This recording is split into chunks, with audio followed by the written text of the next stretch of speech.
cultists of the Eternal Flame siege Happy Horse Ranch, transforming the celebration of life into a raging death trap. Even at a gargantuan size, Greg takes more damage fighting the adult flame dragon than he ever has before. He also senses something ominous beneath his feet, a horrifying rhythmic rumble that has crescendoed since the beginning of the attack. Stemming from the town center, the earth beneath our heroes cracks, revealing lava flowing that begins to splash skyward violently, raising the temperature to more dangerous heights. Null maintains his Earthbind spell to keep one of the young flame dragons grounded, commanding his mechanical servants to attack, slowly but surely hacking away at the draconic servant to the Eternal Flame. Orthavir the Saddler and Gelrin the Blacksmith manage, along with a yet unseen character hidden among the crowd, are able to rescue half of the attendees.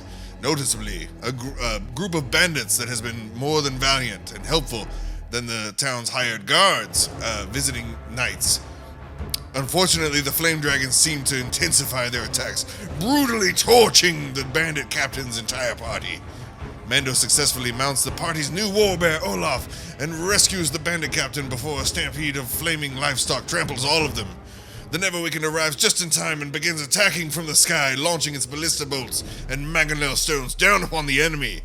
With an expert shot from his trusty agonizing blaster, Mando manages to snuff out the leader of the flaming dragon group, an Eternal Flame priest, but the damage is already done.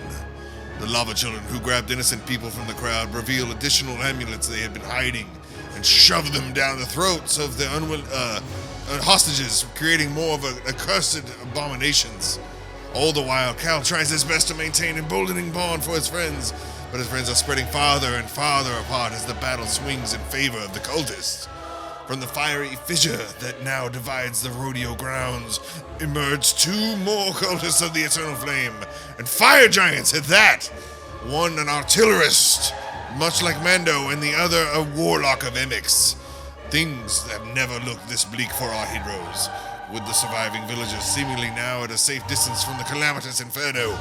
What will our heroes do next?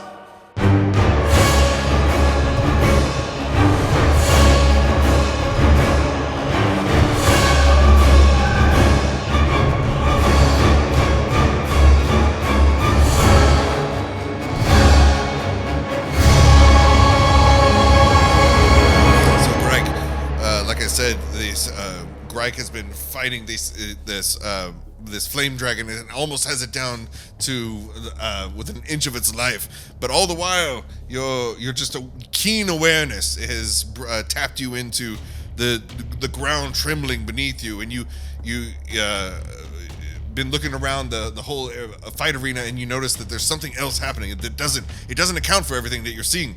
And from the distance, behind the artillerist, as he lunges forward with the Imix, the Warlock of Imix behind him, seeming to raise him off the ground, and he's taking steps forward, but he's in the air now. He's about 10 feet off the air, and he's taking steps and moving. Honestly, kind of like the people movers at the airport, where it's like you walk at a normal pace, but you're moving way faster than other people. So.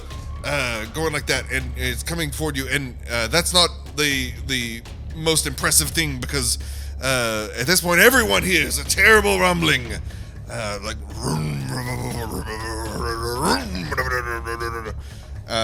your characters would not know, but the players, like, it sounds like an engine.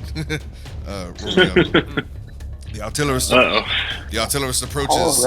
And to his side now, the Warlock of Imix, you can tell that she's the one keeping her eyes aflame with primordial magic as she lifts them up into the air, chanting something beneath her breath.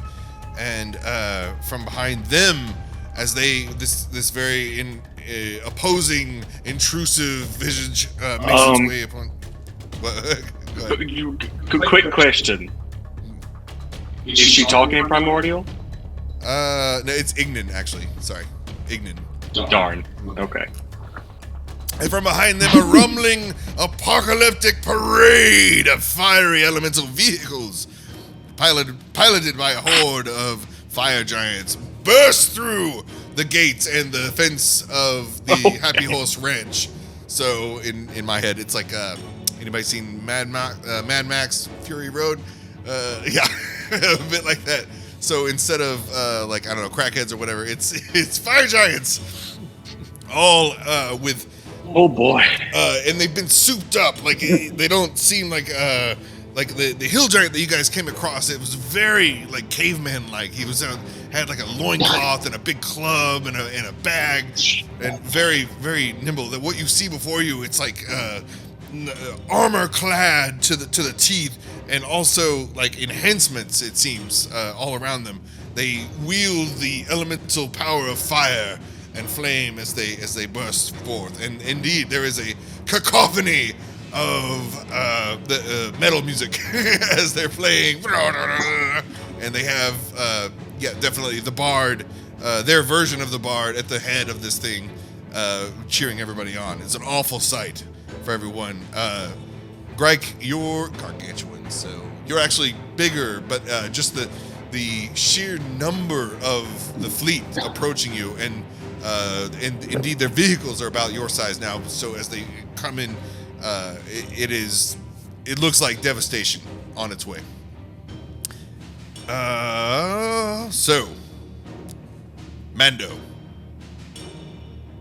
you see all this coming? Everyone, like, you're currently in the mix of all the animals trying to get away, or actually I'm surrounded by friends right now, actually. surrounded by friends. All your best friends. He dragged me out of the way.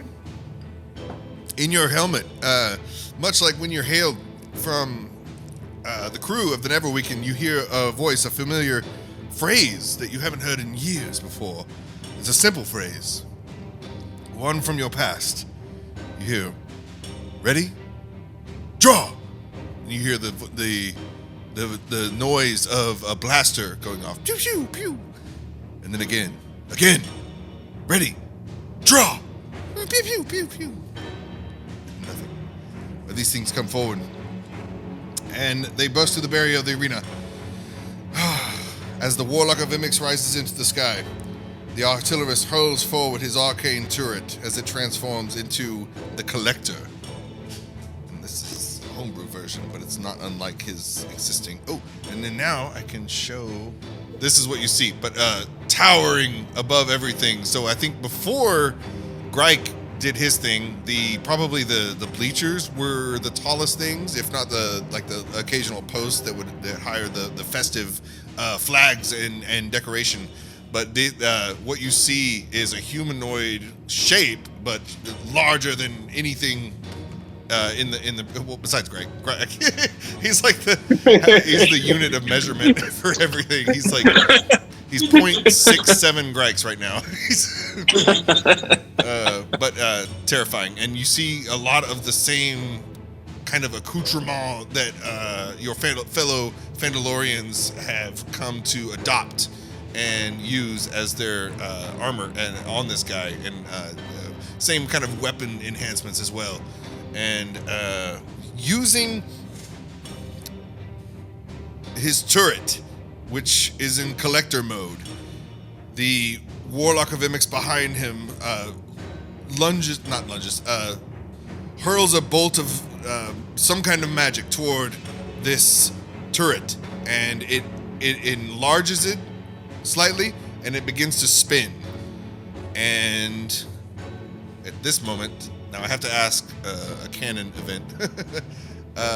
Null, did you guys at any point incorporate Pheskar into Null's body? Like, was it like grafted or anything, or didn't? I don't remember. I genuinely don't remember. This isn't like a trick. So, my understanding was we took leftover Pheskar and molded that towards the chakra. Okay. But nothing on Null? Null, you're like still original Null? But we saw. I think he's original Null. So, yes. Can you hear me now? Or yeah, there you go. Yeah. There it is. Just turn it off and on again. As the turret begins to spin, and let me move them to where they actually are. I don't have visuals for the vehicles, but everybody see, Mad Max. Let me actually Well, dude, anyway. Looks very scary. We're gonna say she was here. He's a bit. No, they're side by side. So I'm gonna emit, like, I guess a aura from this guy. Intense color, dark blue.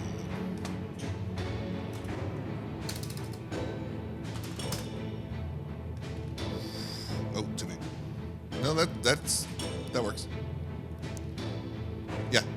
So everything within this turret's aura, it starts spinning, and for a brief moment, Cal, you feel your mace first begin to get dragged toward this turret, but then it's not enough to like pull it from you. So if you just resist slightly, it's enough to stop it.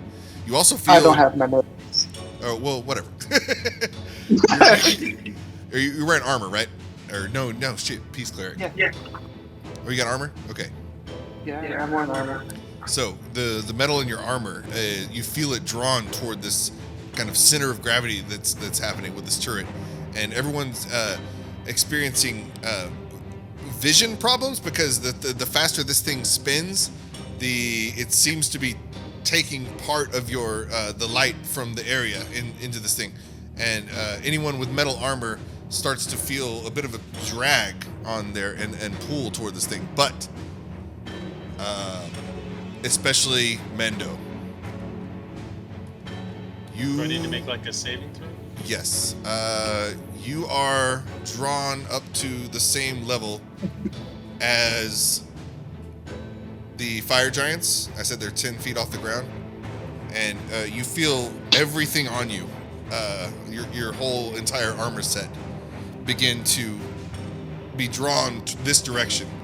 And you try to, without making saving throws, you try to resist slightly, like the way Cal might have, and it just keeps pulling. So, yes, at this point, Mando, go ahead and make a strength saving throw. Yeah, strength saving throw.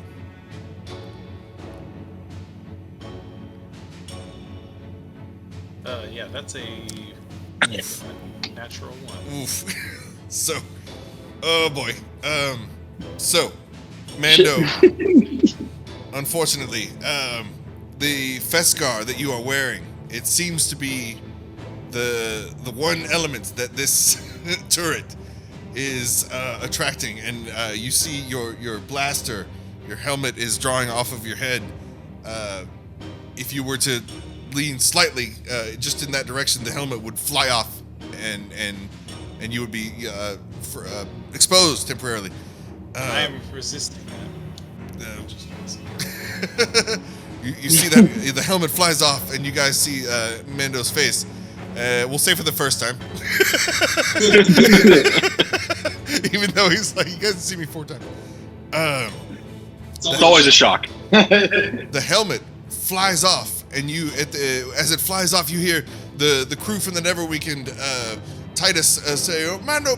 You hear the radio scramble as the helmet hits the event horizon of this turret that is out and sucking everything in, and the Warlock of Imix behind the Artillerist is infusing all of this with additional fire magic into all of it, and so it's compounding. It's like a gravity plus like a force and fire situation, anomaly, singularity. In a moment, in a hot flash, that's the wrong word. That is the wrong word. And so this is the Warlock of Imix. It's a female, almost said scantily clad, but that doesn't make sense. She's not scantily. She's just doesn't need a whole lot of armor. She's a huge fire giant. She's doing the magic stuff. She's floating up there and draws Mando in.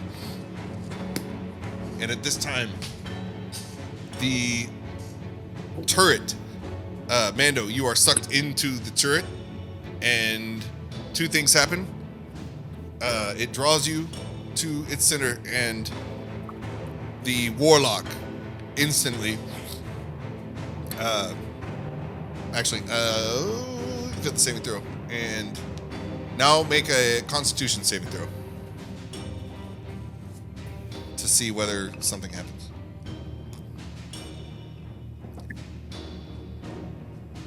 Yeah, that's a 22. 22. Okay. So, that means. Well, actually, so at the point in which I'm like, I guess, over here now because I got sucked in. I forgot to put out the turret. Oh, and you guys can't see the purple aura either. Damn it. That's good. That's why I. Because if I'm all the way over here, then I probably don't have that +4. So 18. If I'm pulled out of range of Cal's piece or Cal, what's the Yeah. range on that? It is. Let me see. It's going slow. 30 feet. Yeah. So if like this area, you'd be probably like Whoa. here-ish. Yeah. yeah, that's probably 3. Okay. Well, you did say that I was getting pulled closer too, No, you but I were. didn't get pulled up. So normal metal wasn't fully, like it's not enough to, like silver, iron, even adamantine isn't sucked in particularly like this. It's kind of like a ghost trap for just Pheskar. Good thing I didn't get that job done. That's why I wanted to clarify earlier. I'm like, I'm like literally made of Pheskar. so Everything I am. Mando, unfortunately, like I didn't give you a chance to like take off armor, doff armor or whatever, because it's like it's all happening. You get sucked. I wouldn't have done that anyway. So. Sucked into the turret, and you feel almost like I've crashed on a jet ski before. This is what I'm imagining it feels like. You feel just like complete lack of control as you're tossed about, you're ragdolled by this thing, and you feel the weight of your gauntlets and the weight of your boots and your extremities. Just it becomes too much, and at this point you become like your center of gravity becomes this center.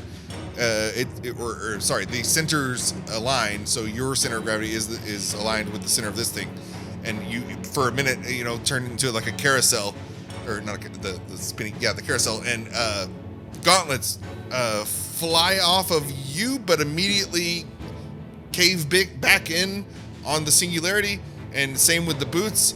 And at this point, you're just spinning wildly, and the only thing keeping you is your chest. And for a brief moment, from your perspective, everything goes white for a second. And you hear that phrase again. Okay, you guys ready now? Ready? Draw! Pew, pew, pew, pew. Good. Go again. And does this feel like more like a memory It does. of like my youth? It's very familiar. It sounds like something you've heard a million times. And then the white comes back, and it's you being the Warlock of Imix does let's see. Okay. So many things. So you came in to this. Okay. We'll stop. We're not going to stop there, but that's the end of those two fire giants' turns as this mounted horde, rages across the battlefield. We're going to say that the horde is just behind these two fire giants. So like behind. I'm clicking, but I'm not seeing it. Okay, here we go. Over here. So just behind these guys, I'm gonna draw like a rectangle. This represents the horde.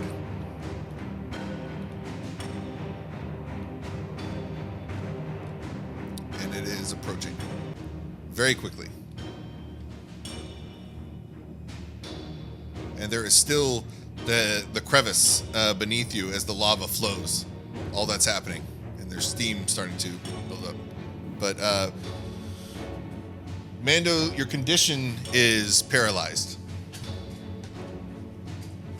Okay. But no damage? There has been... One second. Sorry. I've got something for this. Now, is that because he's like in the area inside the cannon or whatever? Yes. We still don't see the purple aura of it. I'm assuming so. Yeah, what the hell? But if I can get you out of that, would you not be paralyzed? Oops. Sorry.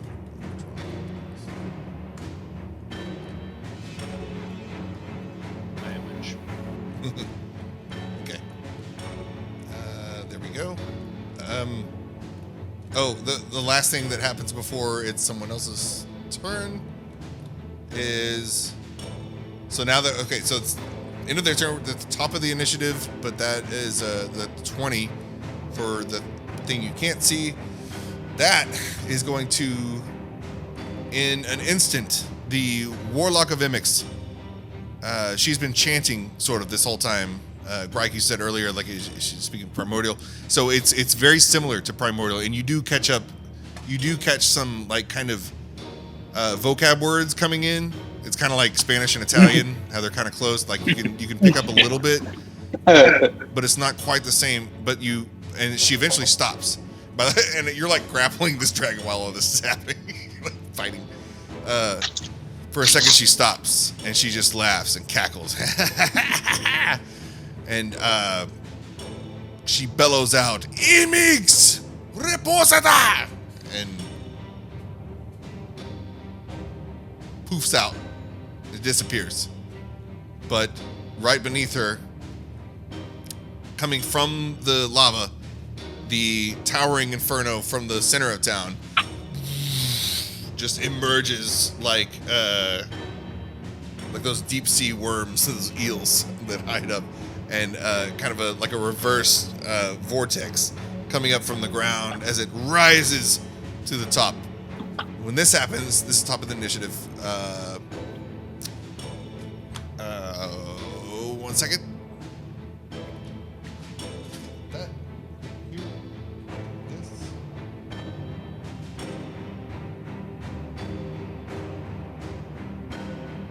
This is an everybody thing.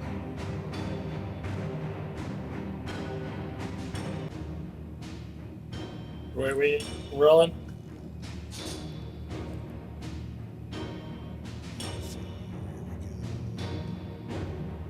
So, from the crevice, lava rises the Prince of Elemental Evil himself. Imix. And there's such a noise that comes with all this blazing fire from the lava, and it's almost deafening. It's so loud. Just the sound of like oxygen and other gases burning, fuel, everything it touches. Let's say there were some maybe fragments of stage still at this point, or carriages, and everything it touches just immediately incinerates. And so she's out and Imix is in.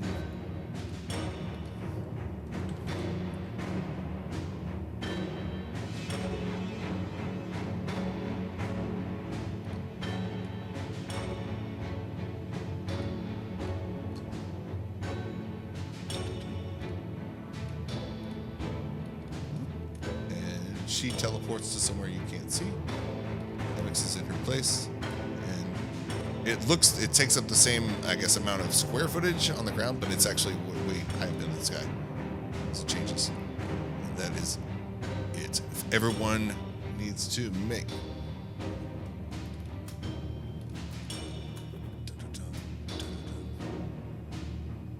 I think it's Dex. Make sure. Oh, everything within 10 feet. Okay. Go for now. Big Neverweakened and Null. Let's just skip to Null. Neverweakened is going to. Well, sorry, Greg. Did you happen to remember what the last attack you made was, and whether you had him like grappled and stuff? You know what? Doesn't matter. Neverweakened's going to do a tail swipe, and she's going to try to. Actually, no, he wasn't grappled because he had just come back out of the fire in the lethal form, and I had multi-attacked. No, we're hammering him. Okay, good. Okay, so you guys are going up against this guy. She is going to do but she's also being pecked at by these little lava children. She's going to do a tail swipe to knock them out, and I'm going to say it is effective. I know it's going to hit. Yes. And they only had 10 each. We're going to say that takes them out. So, the lava children that were pestering you guys while you're trying to fight the dragon, Neverweakened, in one fell swoop, just does like a 360, so she can come back to battle and help you. But in her motion, her tail whips these 3 lava children across the whole battle arena as they soar. Not right. Across. Everyone hears and sees them flying across, and they will eventually just go splat at the bottom. Splat. A little twinkle of the Team Rocket's blasting off again. But no safe landing. Blat. Who has feather fall? Oh no, those 3 will be a recurring thing forever now. Just 3 little just Cobra gonna Lions eat it. that follow you around. We will finally get your Pikachu. They're after Null. Yeah, Null. So, that. It's always the cute one.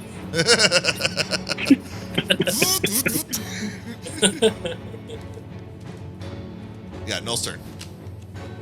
All right, so let's see. The dragon is still bound. Right? So I think last time he's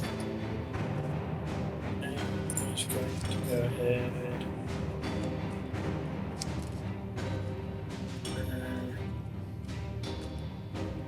Last time. I think what I'm going to go ahead and do is do Thorn Whip on it. The 17 hit. I think it does. I'm pretty sure. Because the adult is 19. So... Ooh, wrong whip. Just have the code. 17. Oh, misses! It's 18. Misses, really? I think we established it's 18. I think we've. Yeah, I've said this before. Is it 18? Okay. Yeah. And I think the adults 20. Well, are you near me? Are you 30 feet near me? Yeah, you're right near him. You're like 10 feet from him. Yeah. Roll that D4. Roll a D4 for that. Let's do that. The adult 19. So the young is 18. I got a 4. Yep. I'll do it. Okay, so yeah, that Cool, and then we'll do for damage. Whip! 4. So that's going to be 2d6, so that'll be 7 damage. Nice. That, and then and that's piercing damage. Is it just a medium beast, or like what's the size of it? That is large. So like large pack animal situation. Like Cool. a same. So Yeah. right. Well, because if it's large or smaller, I could pull it up to 10 feet to me, but I don't think I need to. I think it's just kind of there. Yeah, he's right there next to you. Yeah, so I'm not going to do anything with that, but like thematically, like we're just going to have Noel. This thing is still just staring at him, and Noel's not happy. He's kind of hurt and everything, so he's going to like whip it and try and like keep it down and everything, so he can finish it off. Nice. Okay. Did That's all you can do. That's your helpers got wiped out? Right. Yeah, all my help. Yeah, they all got wiped out. So like, I think I could do. Can we still I'm do just this? imagining the battlefield of you look across the battlefield as the camera pans and you see pools of blood burning. then randomly in the middle, instead of blood, sprockets and gears everywhere, and then keeps going, and then it's back to the blood. yeah. So, I guess it wants an action, so I've already taken an action. So, but I could cast my Steel Defender as a whole action next time. Okay. So. I got no alive. I can move him Oh, it's a beginning of a long rest. Sorry, never mind. I can't do that.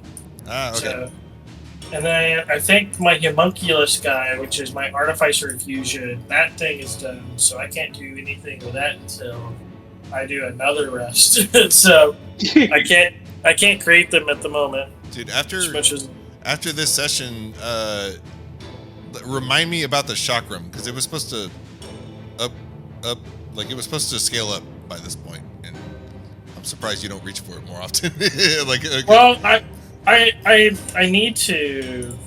Honestly, it's just the chakra was kind of a passive item in another way too. But yeah, Null's. That's true. Yeah, I think Null's gonna probably. I don't know. He's close enough. He may just start bashing the dragon with it. We'll see. But yeah, that's the turn. So. That is valid. Bashing. Alright, cool. No helpers in sight. We go to the Knights. Where they're not helping. I think they shuffled everybody out there. So, the Dull Flame Dragon is facing Grike. Yes. Here we go. Let's go. Seeing, not paying much mind to Neverweakened as she bats away the lava children. He doesn't care. You can see there's no remorse, there's no empathy in this creature's eyes. It's just pure hatred and fire and yeah, his blood pressure's super high. He's crazy. So, one final attack as he tries to bite and scrape his way to living. He's not trying to escape, but he's just trying to survive. Going to use his fearful presence, which you may do, and make one bite attack, 1, 2 claws. So, first coming down with the bite against Greg, and then 2 claw attacks. Coming down with Yeah. All of that's gonna hit. the 12 hits? No. That's the only unfortunate thing about the bear. My armor class is a 12. Jesus. Okay. Damn. I was like super confident that it would not. and the next lowest one is more than double. Yeah. You'll love to see it. Okay, so I did not expect that. Bite, claw, and claw. As the teeth sink down into the shoulder of Polar Greg, he lets out a howl, and especially his polar bear, he likes the cold. The fire just like burns is in like inside. It's like the fire's coming from inside the wound, and then as he wrenches down with his teeth, like Wolverine style, he like comes up into your ribs with his claws, and you can feel the nails go pierce into your the rib cage of your bear form. Oh god! So now you're getting it from like 3 angles all at once. It's awful and very toasty. Too hot. Spicy. Yeah, we hadn't even really addressed that part of it. It's like extremely hot being up next to this thing. My melting point is pretty high. Yeah. Oh yeah. What is this? Tungsten? This is great shit.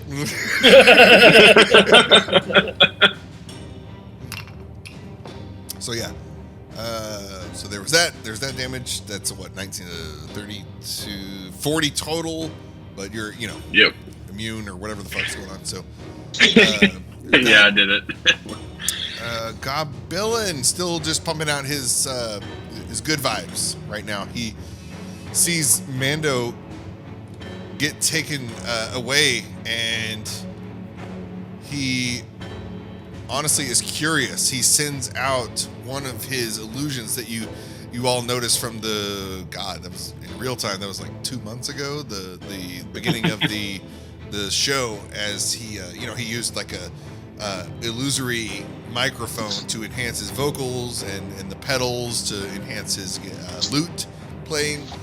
He's going to send one of these the microphone one over to where Mando is. So he like kind of like a fishing lure like casts it out, and it comes to near Mando, and so it's like so he's trying to hear, I guess, what sounds are coming out of the Mando's singularity.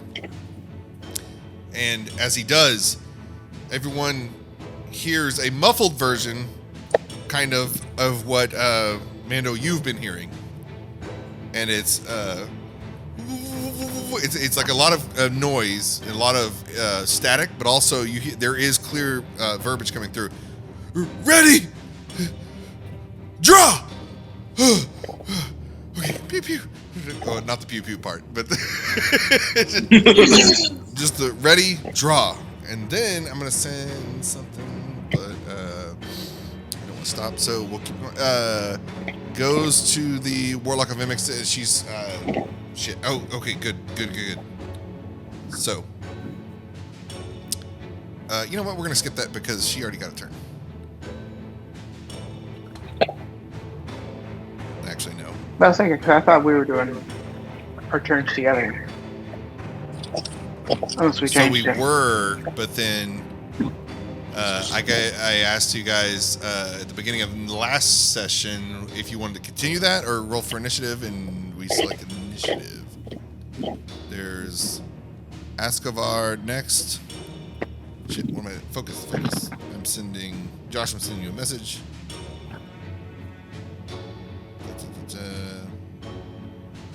You hear, everyone hears, so like Grike, Mando, no, not Mando, Grike, Null, Cal, Nerverim are all hearing kind of repeated, ready, draw, ready, draw. And then every now and then you will hear him say this.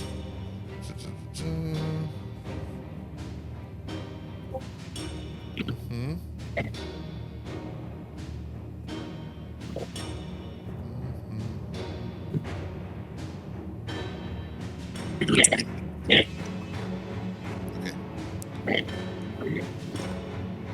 So Mando, what I just sent you, try to you can try to say that in a muffled way. I don't know if you want, but it comes through. You guys hear Mando carrying through a certain phrase. All night into the twilight. And then say it again. Bright all night into the twilight. All bright. All night. Into the twilight. See Green Lantern? Oh shit. I didn't even good call. That was not intentional. Brightest day, close. darkest night. What is it?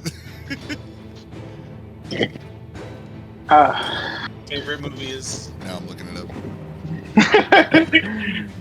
Darkest Night. Beware My Power. Green Lantern's Blade. Lantern's Light. Yeah. That's fine.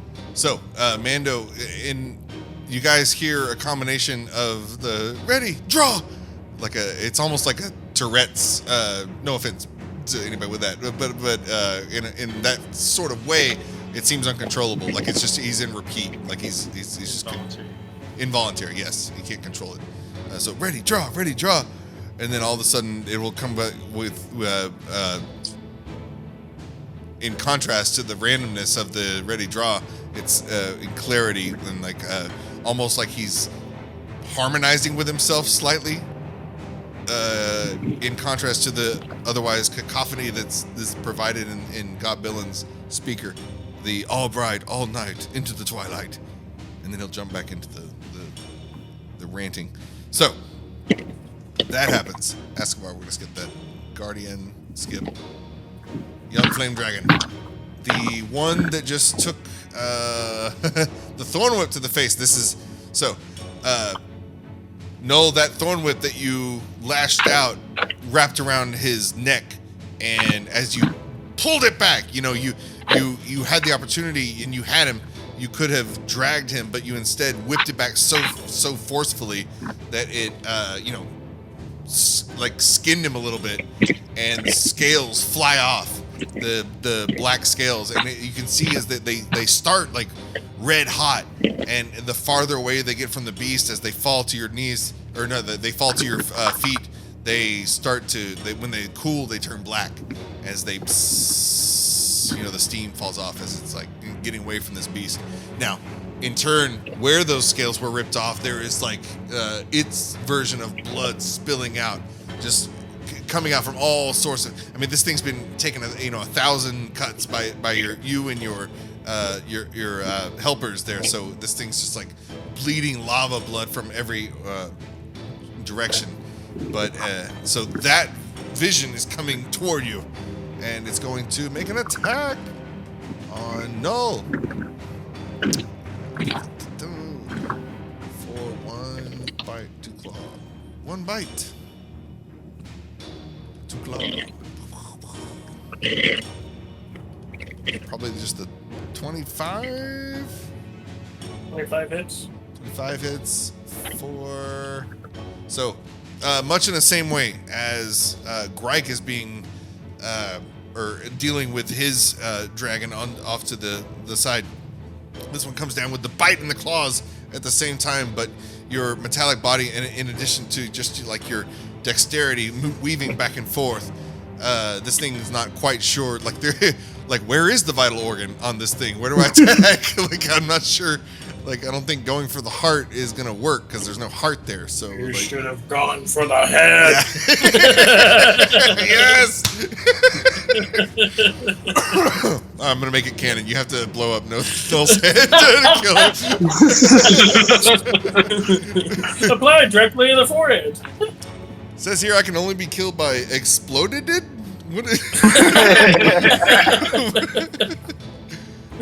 but coming down for the bite damage, that is 10 piercing and 3 fire. As it's almost like a soldering iron. The teeth come down, and some of your circuitry gets fused where you would not normally want it fused. Yeah, he's coming down. So yeah, but Null's still looking pretty good. Oh, you still have Fort Null. You still have that. Like that's like a whole thing. Have I turned Fort Null on? Ever? I don't think I don't think so. Not yet. Yeah. Not this fight. I think it's happened one time. I've turned Fort Null on once, and it may end up being the time where I probably need it, especially in this fight. But like, I was just gonna wait until it gets dire a little bit. Looking dire. Yeah. Nice. Yeah, now it is. Null beats the first dragon. Oh, First, no, but like for real. No. Stampede coming from the bottom. You got the Wild Hunt coming from the top, Seriously. and the Prince of Fire Because like charge. 2 levels ago, you guys took on a young frost dragon or ice. What am I saying? White dragon, and it's only been 2 levels, and Null's like soloing this this guy over here. This is fucking awesome. Cool. That Earthbite is the crux of this entire operation. Seriously. Mando, on your turn. Okay, so. Whew, okay. Pour and drink.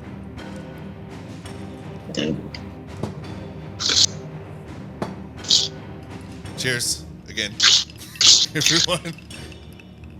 Has that bottle from your birthday gone yet? Not yet. It's so good though. I've Yeah. So I like to just like have it near me. So like the bourbon, I'll drink it. I don't have to. Mm-hmm. What am I thinking? I don't have to like ponder it. Like it's just there. I'm just like whatever. Here we go. And honestly, I only drink on Tuesdays, like when we play. So there's that, or unless we like there's a party or something. So But the scotch I've poured out twice since the one shot, and I've only had one drink. So like one drink and then a couple days and then one drink. But I like the smell, and I didn't think I would. Like it's just like almost like a kerosene-y, like petrol. There's a little bit of that in there. So at first, it's a bit. It was a bit off-putting, but after tasting it a couple times, it's like, oh my god, this is like intoxicating. I mean, no pun intended. Like, like the allure of just the aroma. It's cool. It's Is this that? I get scotch now. Yeah. Yeah, right. It's like it's still a bourbon, obviously. Like I'm a basic bitch, but I like it.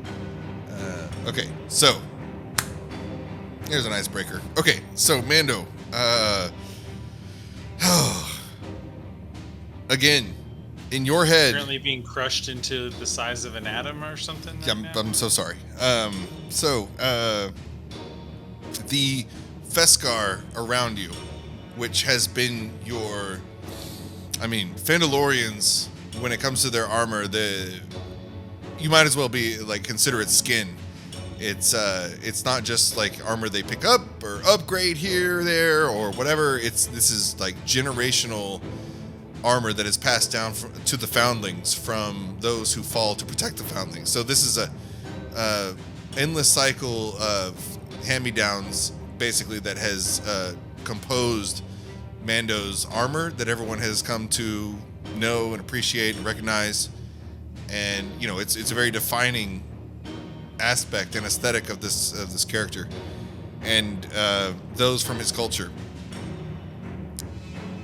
But that very thing that has brought you,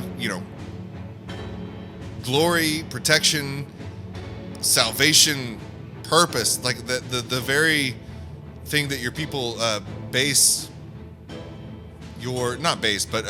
incorporate into their culture, using the Pheskar as not only physical armor, but symbolically to shield yourselves as a continuous against those who would betray the true meaning of what it means to be a Phandalorian and the path. So, unfortunately, that same savior is betrayed you in this moment. The weapon, or it's not so much a weapon as a tool, but in this case, it is being used as a weapon. This tool they have is to harvest and collect Pheskar specifically, and magically infused to create a singularity that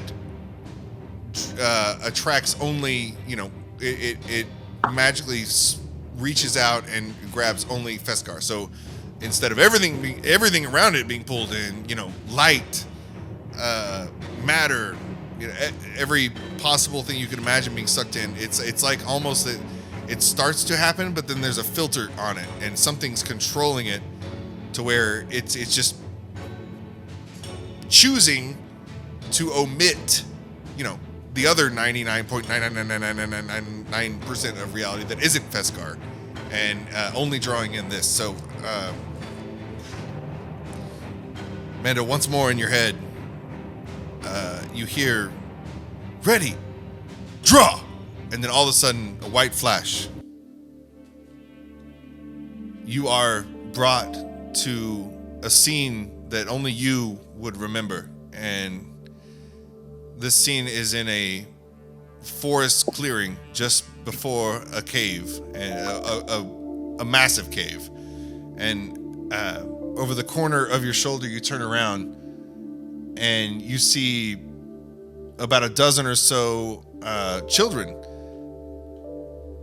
And they are being accompanied by a few adults. All the adults, though, they're wearing armor, much like Mando's. And the children are being taught to use their blasters, basically. So, and you look to your other side, and you hear the voice that's been talking to you this whole time, saying, "Ready, draw." And it's, we're gonna say the not father figure, but kind of adult elder who took you in and was responsible for mentoring you. In this culture, they don't specify, blood ties are important, but they're not the highest priority. It's more of a cohesive overall family for two reasons. One, half the population is foundlings and they're not blood related, and two, those who are blood related, you don't know how long you're going to have them in your life, and so it just does best to just assume everyone's family. And so this man who raised you basically taught you how to use your blaster. He leans down, and this is in a scenario that is familiar, but this particular memory is new to you, if that makes sense. So you definitely remember being in a place like this and seeing these children your size. Again, you're at this guy's waist, but this particular scene is not. This is new, and also you retain all your memory, like you're Mando, but in this younger self. And So he leans down. Go ahead. Can I attempt another strength saving throw, or I can't cast a spell because I'm paralyzed? Right. You can make an insight check. If nothing. See, what I was gonna do is use telekinesis to pull him out of it. So before Would that work? The man leans down, and now he's eye level with Mando, and he's saying, I don't want to say I'm proud of you, but you're better than yesterday. Like I said, I think you need to keep working on your quick draws, though. I know you're a good shot, but when it comes to mano a mano, time is of the essence. And you hear the children playing behind you.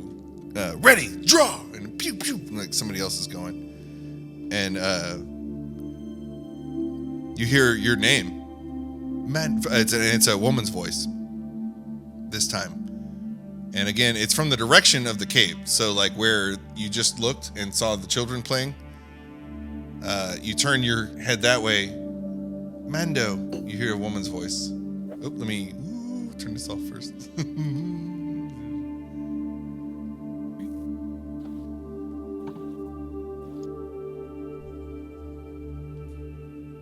Here we go. And now, as soon as you turn your head, you see, if you guys can see in the Discord app, you are in so this would be adjacent to the area you were just in, forest clearing, cave, but now you're at a familiar spring, where that there's a waterfall that feeds this little pond near the cave, and this is where the children would go to collect water for cooking, for cleaning, and everything. This is where they would go with their pails, clean up with water. But there was an unfamiliar figure sitting here, and she looks beautiful. She is actually she looks humanoid. The photo doesn't depict it, but she has elven ears. You would recognize her ears, little pointy elven ears. Her height is what strikes out the most. So you're not little kid Mando anymore. You're adult Mando, and your armor is fully intact. Your helmet's on. You feel fine. And this person welcomes you. Hello, Mando. Come have a seat. And she motions for you to come have a seat on the giant boulder that she sits on. And what do you do? So this is all kind of happening in my head a little bit. Yeah. The rules of time and everything were outside of that right now. Being suspended because I'm in a singularity. Yeah, okay. Yeah, I approach, I guess. But like hand on my blaster. Okay, that's fine. As I slowly come closer. And she giggles as you reach for your blaster. She's like, "Oh, no need for that. No need for that." As you get closer, you take a few steps toward her, and you notice that she's a much larger than you expected. Like her proportions are great, but as you come to sit next to her, again, you're like, normal 6 foot, Mando.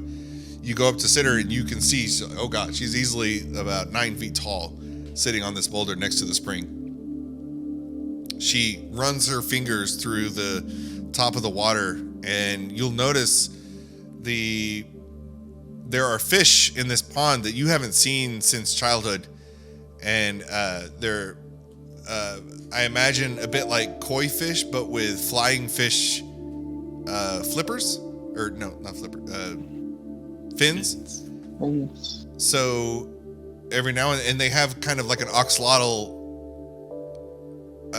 color tinge to them, or whatever, pigment. Or lack of pigment, I guess. And as they every now and then they'll flutter up out of the pond and do a little dance and then go back in, like they're chasing little bugs that are skimming the top of the water or flying just above it. Every now and then a fish will jump out and then hover like a hummingbird, and then and then go back down. It's the cool fish becomes the dragonfly. Yes.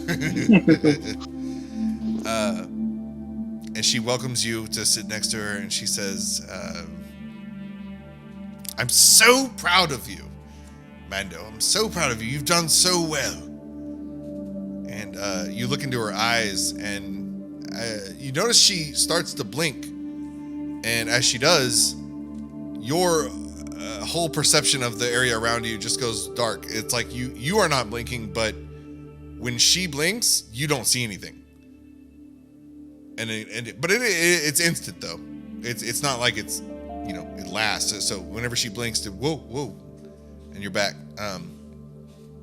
She reaches over and takes your helmet off gently, like very gently. She's like, "You won't need this anymore." She takes it off and sets it to the side, and she's going to say that. Right now, I had to pull you out from what was about to happen. There's no need for you to experience that in real time. I just wanted a moment to converse before I set things, before I commit them to ink. I wanted to ask you a question. Your mission is very important, and I've been watching you and your group. And she blinks again, and your whole, everything goes dark for just a half second. You have an opportunity now to continue your mission as you are, but you must know, for peace to be established to the realm, and for your true mission to be accomplished, one of you must die today. One of you must fall. And she, again, looks back at the fish, and she's kind of playing her fingers on top of the water. And while she's doing that, she's like half paying attention to that. She looks slyly back over your direction. Who would you like it to be? You have the opportunity. You and Cal have touched a realm that you're not yet aware. And your being, whether in the material plane or not, has purpose beyond this, what you perceive as a, I'm sure, important event. And it is an important event, but in the grand scheme, it's, well, we'll get to that later. So, really, I offer this choice to you. Do you stay Or do you offer one of your group members in your place? Do you know if whichever decision I make, will the rest of my party make it out? Is it just one? I have seen both paths. I know where they both lead.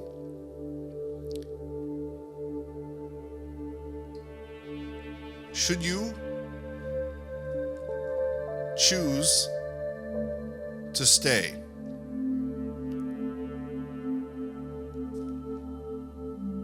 I can say that Il Padrino, your nemesis,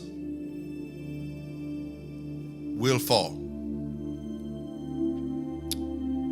But, likewise, in the story, if you fall, peace is restored to the realm.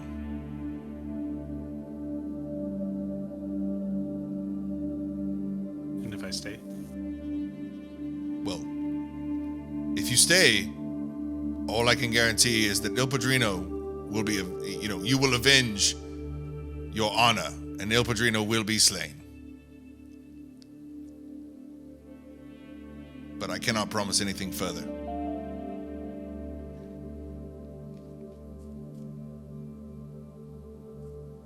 And beside you, a kind of a holographic version of Cal appears next to the koi pond, and it's kind of playful.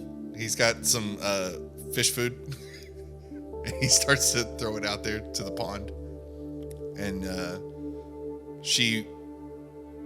the being she gestures toward Cal and says that this one will go on to heal a great many people, and many good acts will be carried on in his name.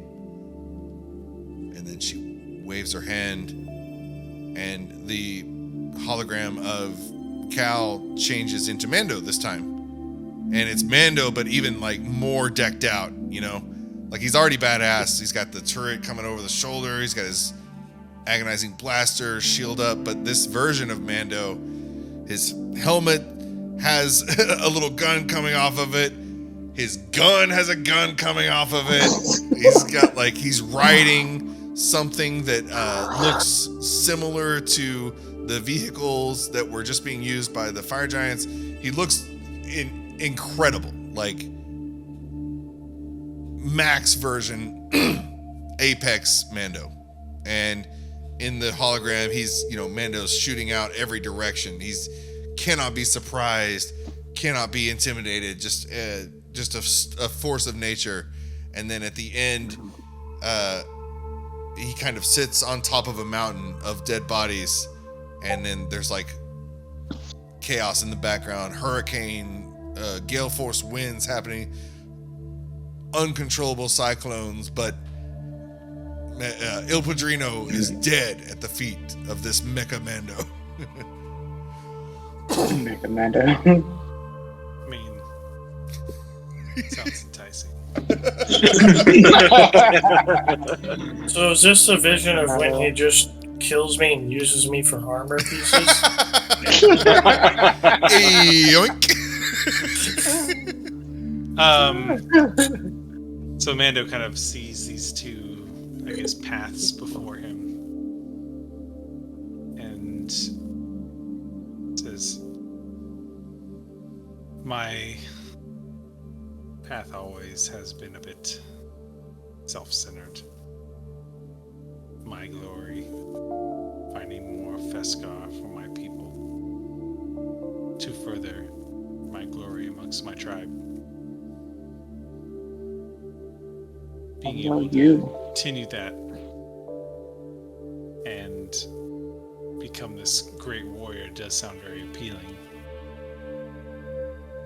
But I couldn't do that to Cal. So I'll choose myself." She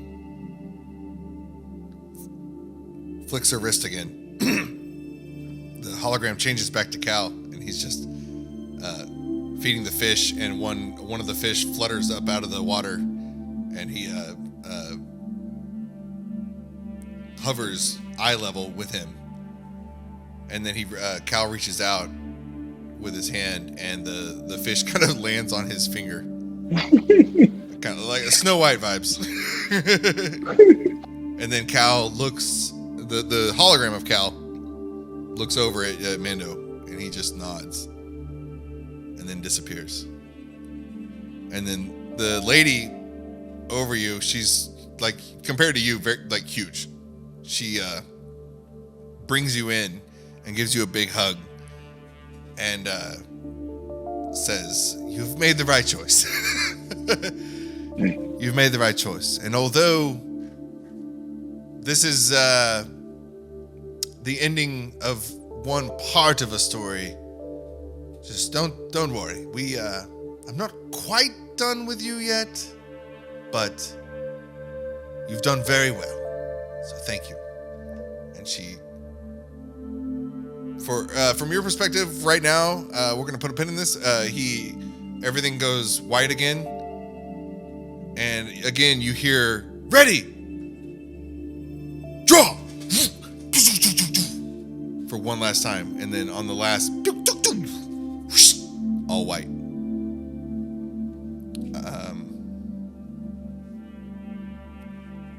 Cal, Grike, and Null.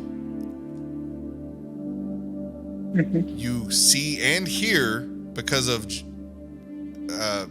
Godbillin's amplification magic sound, you hear Mando just in a fit of random words, seemingly random words, coming out. Ready, aim, draw, and then the intermittent with clarity phrase, all bright, all night, into the twilight. And then he keeps spinning, and the singularity, his armor around him is what does him in. It condenses to such a form, and it crushes slowly his body in front of everyone. Imix, in this moment, flares up on his turn and makes his fire attack, and in combination with the crushing force damage and the fire damage, there's just nothing left of what was Mando in the center of the battlefield.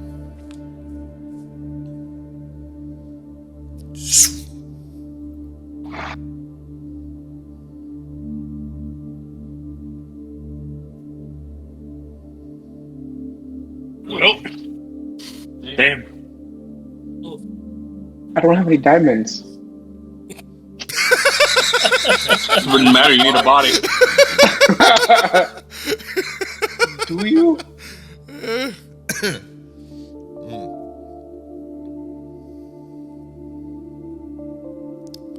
So, luckily, the agonizing blaster and Oh yeah, it's touch. So Dark Sunblade were not affected for some reason. They weren't pure Pheskar. These are not Pheskar items.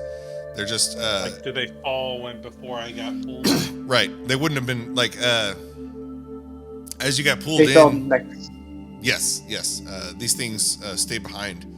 We'll say that you got pulled at such a rate that it kind of gave Mando whiplash and snapped like like a like a drunk person driving away from after filling up gas. They forget to take the the little gun out. They just, whoop! Oops. So much in the same way, Mando, only the Pheskar parts of Mando are like ripped away, and his items, specifically the agonizing blaster and Dark Sunblade, fall to the side.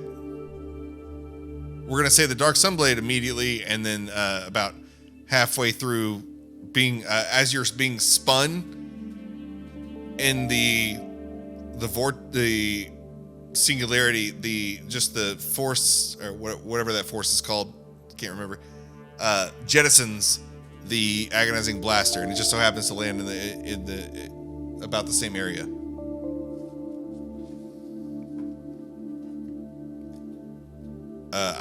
I would make you make the con saves, but it's not gonna work. It's the damage is so much. So, Mando, if we were in person, I would say, Josh, turn in your character sheet. Just rip it in half. Shit. Okay. Let's have a backup. Mando X. Dun, dun, dun. This is why I procrastinated so much. I use him as It's armor. Mando's brother, Mando. He's a Mando is now a crushed Kando. Oh no! Did Noel use this as armor? Yes. So Disrespectful. No, it's keeping his memory alive in a different form.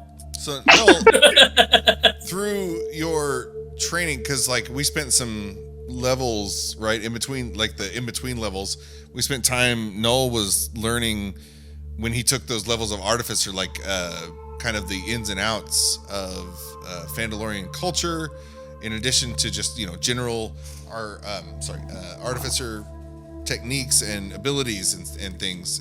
Definitely would have during that time. Mando, you want to say anything? Like maybe a scene happened where you're like, if anything happens. Well, I mean, we were working together to learn how to essentially teach Noel how to the Phandalorian ways, treating him like a bit of a foundling, but part of it was always going to be just learning the ropes, having to do it yourself. Forgot one scene before everything goes white, Mando. When you're speaking to, let's just call her a deity. You are speaking to this deity. One of the things she says, you've done so well, and you've been so good to know. Thank you for that. When I sent him, I knew that one of several things could happen, and this is the most prosperous, the one I was hoping for. So thank you so much. I start to say, you, and then You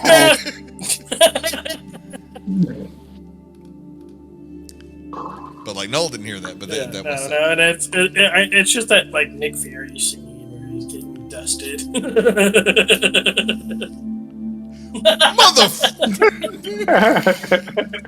Mando. Everyone sees his armor kind of like in stages crumple in on itself, but as it does, Gob Billin's speakerphone happening, you hear the bones crunching as the Pheskar armor condenses and condenses, but you don't hear him crying or screaming in pain. He just keeps repeating the phrase that you heard before. He's going back and forth between draw, ready, draw, ready, and then all bright, all night, into the twilight.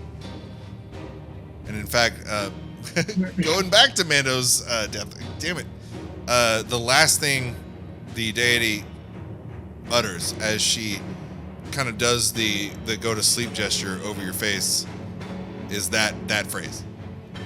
That now, Mando, all bright, all night, and you get very sleepy, into the twilight. And as she finishes her sentence, you just very, very, with no pain, no anxiety, you just go to sleep very softly. And that's the way Mando died. He didn't feel the crumpling. Sorry, this was a big deal for me. It's not even my character. It's like all right. Okay. Like if Tizala died next week, I'd be like, yeah. Next character. It's like, anyway.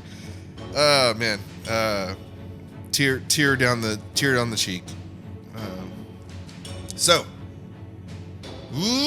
snap back to reality. We are in the middle of a fight, and Suddenly you just hear the battle Mando music. Yeah, exactly. Going back, why does Cal have a 42 for initiative? It keeps going up. I'm gonna guess that's It another was number. 35. Yeah, it just keeps going up. I don't know. It was originally 7, like mine. I'll manually make it 7. That's funny though. 42 Yeah. is better. It goes up every time. His spine doesn't change though. My initiative is a plus Oh my 0, God. so that's Okay. like, yeah, I don't think that's gonna work. I don't think that's possible. Cal, on your turn, you are in your space wherever that was, and you've just seen Mando like hurled. Or no, you're not. Yeah, you're well, not, never mind. He was right next to me. Oh, you were. He pulled me next to him. Oh, say, never mind. I see you. Here you go. You see him pass over you, and maybe even like his foot as he's passing you hits your helmet or your head. Poof! Not concussion level, but like ow!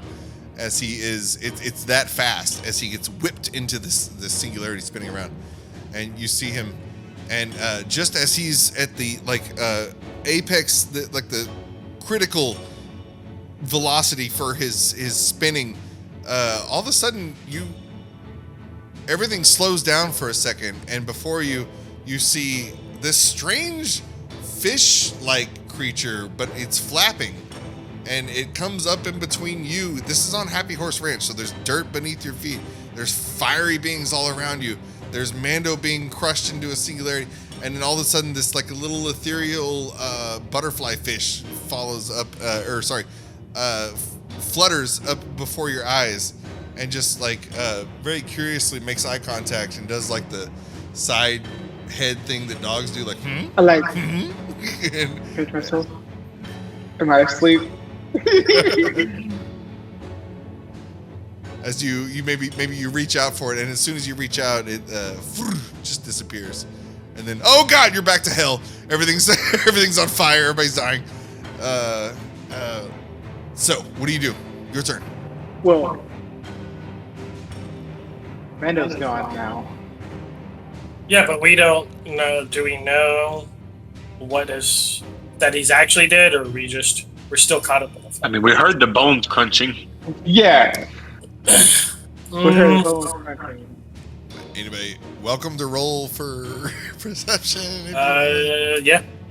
Yeah, But you did hear that there was a spoon-fed AV. Well, yeah, but experience. mechanically for all that kind of stuff. So, I rolled a 19, so yeah, I hear it. Yeah, no, you heard. Well, yeah. so you know how the pancreas isn't really useful. You heard that explode. Yeah. Thyroid well, I was gonna wait to gone, do my reaction. Stomach until my acid. turn. So anyway. 22 perception? Yeah. You hear the stomach acid eating his bones.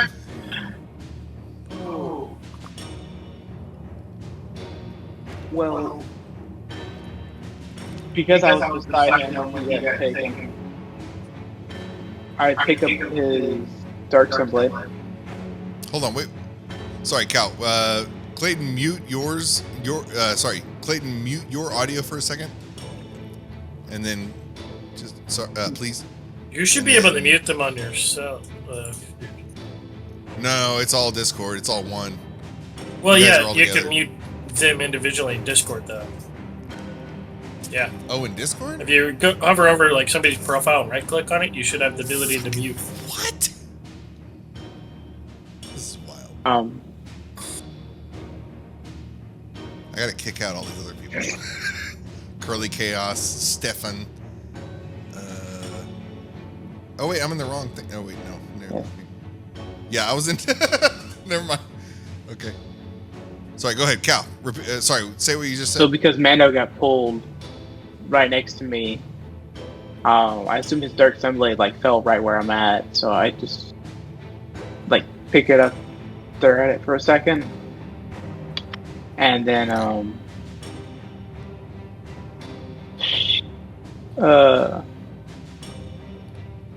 what else do I got then?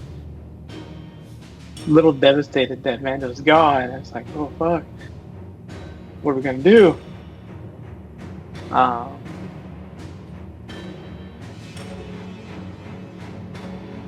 So I have my spiritual weapon near Noel, near the dragon, right? Behind the small dragon, okay. I am going to go ahead and just attack with it. And let's roll. What's that? To hit? Oh yeah, yeah. Two crits. That's not a crit. Damn, son. And then roll Oh, Clayton, you can damage. Sorry. 10 force damage. Yes. Yeah. This thing is where does the spiritual weapon strike? I assume it's behind it, so it's gonna strike it in the back or the back of the head. As it sees its lava blood spilling out after that null attack from the thorn whip, it's and almost like a Jackie Kennedy kind of way after JFK gets shot. She's trying to scoop up the brains again. This thing's trying to oh, blood, get back in my body. It's doing that motion, and wham, just is hardline from the back of in the back of the head from Cal's mace, coughing out lava blood, but it doesn't hit Null, but it's like all around you, like a shower of lava blood. It coughs up Null behind you, and this thing is on its last leg, like literally its last leg. Any movement, anything? Yeah, I was going to. There's also all these lava children everywhere. I think I was forgetting them. I don't know if they have initiative. I thought they went on. I thought they had. Is there anything near the lava children? As soon as you said that, I remember. You? Say what? You're in the middle of them all. Oh. Oh yeah, you stuck your action. Yeah, I stuck my action. That's why I'm like, I can't remember the map. You're surrounded by about 6 of them. Oh, okay. Let's see.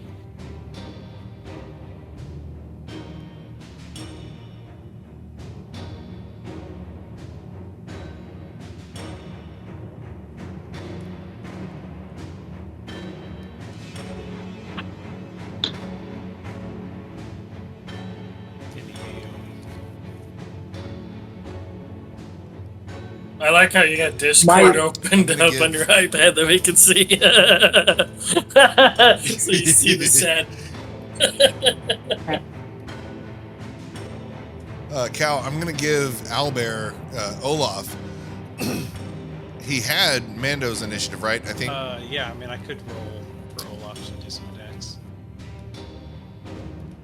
He's gonna take Cal's initiative now. So Okay. You can use him as take actions as him on your turn, and then yourself as well. Well, I've got the controller sheet, so you just tell me what you want to do. can I get killed to attack the young dragon? And I'm gonna ice storm myself and kill these lava children.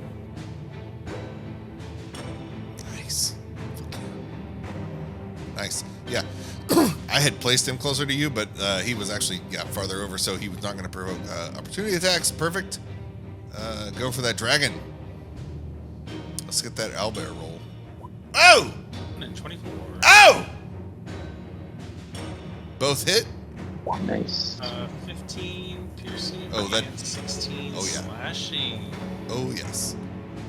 More than enough. Cal, how does the owlbear fucking rip to shreds? This Olaf. mostly Null killed. Yeah, it's just Olaf, yeah. This is Null's pinata. How do you just stomp on the ashes? Well, in my mind, he had the person that he just befriended, he yanked off his back, get obliterated, and so he attacks the dragon, and he just eviscerates it. And then, And really, this is the first time you guys have been able to see Olaf's full potential here. We're gonna say, you rolled whatever, a bite and some claws, but we're just gonna flavor it as berserk, like literally, like the original meaning of the word. Like Olaf jumps up, wraps his big bear paws around the dragon's neck, sinks his mouth into like just under the dragon's neck. You can hear the dragon, and then you hear a crunch as the trachea just comes in. Yes. And then you take the paws and rip it downward, and there's separation Yes. of the head and the body. and then Yes. I'm basically just gonna like slam my staff down and call Ice Storm on myself. Yes. I need dexterity Yes. from those that are around me. Here, Including let's, me, or are you within 20 feet of me? Yep. A little bit. Everyone is. deck safe? Okay. So, dragon's dead. I will roll dex save as well. I'm gonna do. So there's 6. I have advantage against spells. Would that count against my own spell? Does an 11 work? No. I would assume it counts against your own Okay, spell. so I gotta figure this stuff out. Honestly, give yourself advantage. And call me on this. Like, let's do this Okay. every time Well, nope. in the future.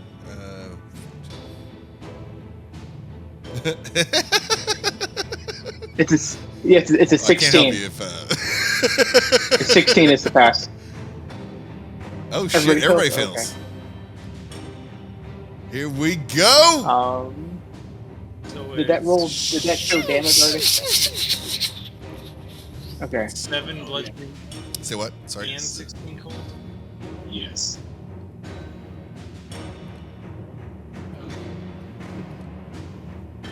I mean, that's everybody is gone.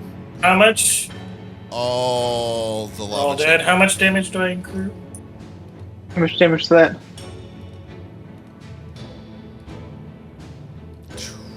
23. But if you were buying Mando before, let me see what the last bit of Mando temp HP was. It was 13. So take 13 away from that. 3 minus 13 is still 10. Still 10. Okay. Nice. So 10 on top of. No, 10 minus. For the allies. Yeah. Alright. Goblin got a little bit of that. All the lava children, as the ice storm, Cal, as the precipitation starts, it's almost like a quick mist of frost blasts down from the skies, and it quickly becomes kind of a forced snowfall, not unlike the fake snowmakers that like you put in your front yard or whatever, and it goes down, and then all of a sudden, right behind that, you would expect like a similarly scaled level of precipitation. No, ice cubes, so go, like chunking down from like not even like little hail. This is you couldn't with a straight face call this hail. It's insane. These blocks coming down like Frozen style, like they're cutting these ice chunks out. Boom, and it just like one. It only takes one per each of these lava children. Just and they're your size, and they completely just blood is just like paintballs being thrown everywhere. It's just insane the amount of lava children blood that is spattered upon everybody. A, funny because they're bad guys. B, oh shit, those were civilians that were converted. Well, so they're not really. Cal's not really thinking straight. Yeah, no, fuck them. Being attacked, and his friend just died. So, yeah, no. Also, the ground is difficult terrain. It might end up my next turn. Ooh, nice. Very good. That is Cal's. Yep. I'm assuming. Eternal Flame Priest. He's dead, but who else was going on? I don't think anything else was left there. Lava Children, I don't think have their own. Yeah. So the remaining Lava Children at the back of the Stampede are going to further intimidate and taunt the herd to push them forward, keep them going forward. So I'm going to spread this out. Select the whole group here as they barrel forward, taking up everything in their trampling everything in their wake, and that would include one of the bandit captain that Mando was helping. Yeah, he must have taken damage too. Okay. He did. But yeah, like, it's difficult terrain. Yeah. Oh, all of them. Okay, it's difficult terrain all around us. 20 feet from me. What's the radius? 20-foot radius from me. So, yeah. Okay, so I'll pull back some of those. Coming back. Massive stuff on those guns. It's just kind of crazy. Okay. They get stuck in the snow there. So that actually, flavor-wise, that actually helps the bandit captain. He sees all this ice kind of coming down. Oh, he needs to probably make a dex. Well, you said he took damage. Yeah, it was a dex save. My bad. I didn't actually roll for him. So he rolls a 20. 30, well, 20. Then he saves.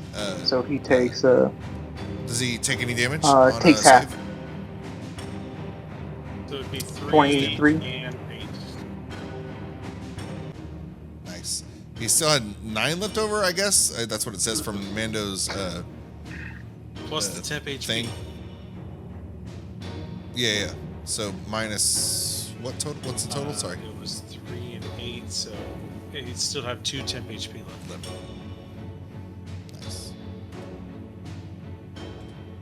Nice. Okay. Navigating the stampede, the bandit captain's kind of stuck, just bracing for his life, and being surrounded by all these things that are on fire and charging his way. He is able to, he takes a few hits, but he's still standing. One of the half-red dragon veterans is also in there. He's going to make a dex save. He fails. And what was total damage 23. if he fails? 23. 2-3. Unfortunately, this guy is going to lose all of the temp HP and then part of the...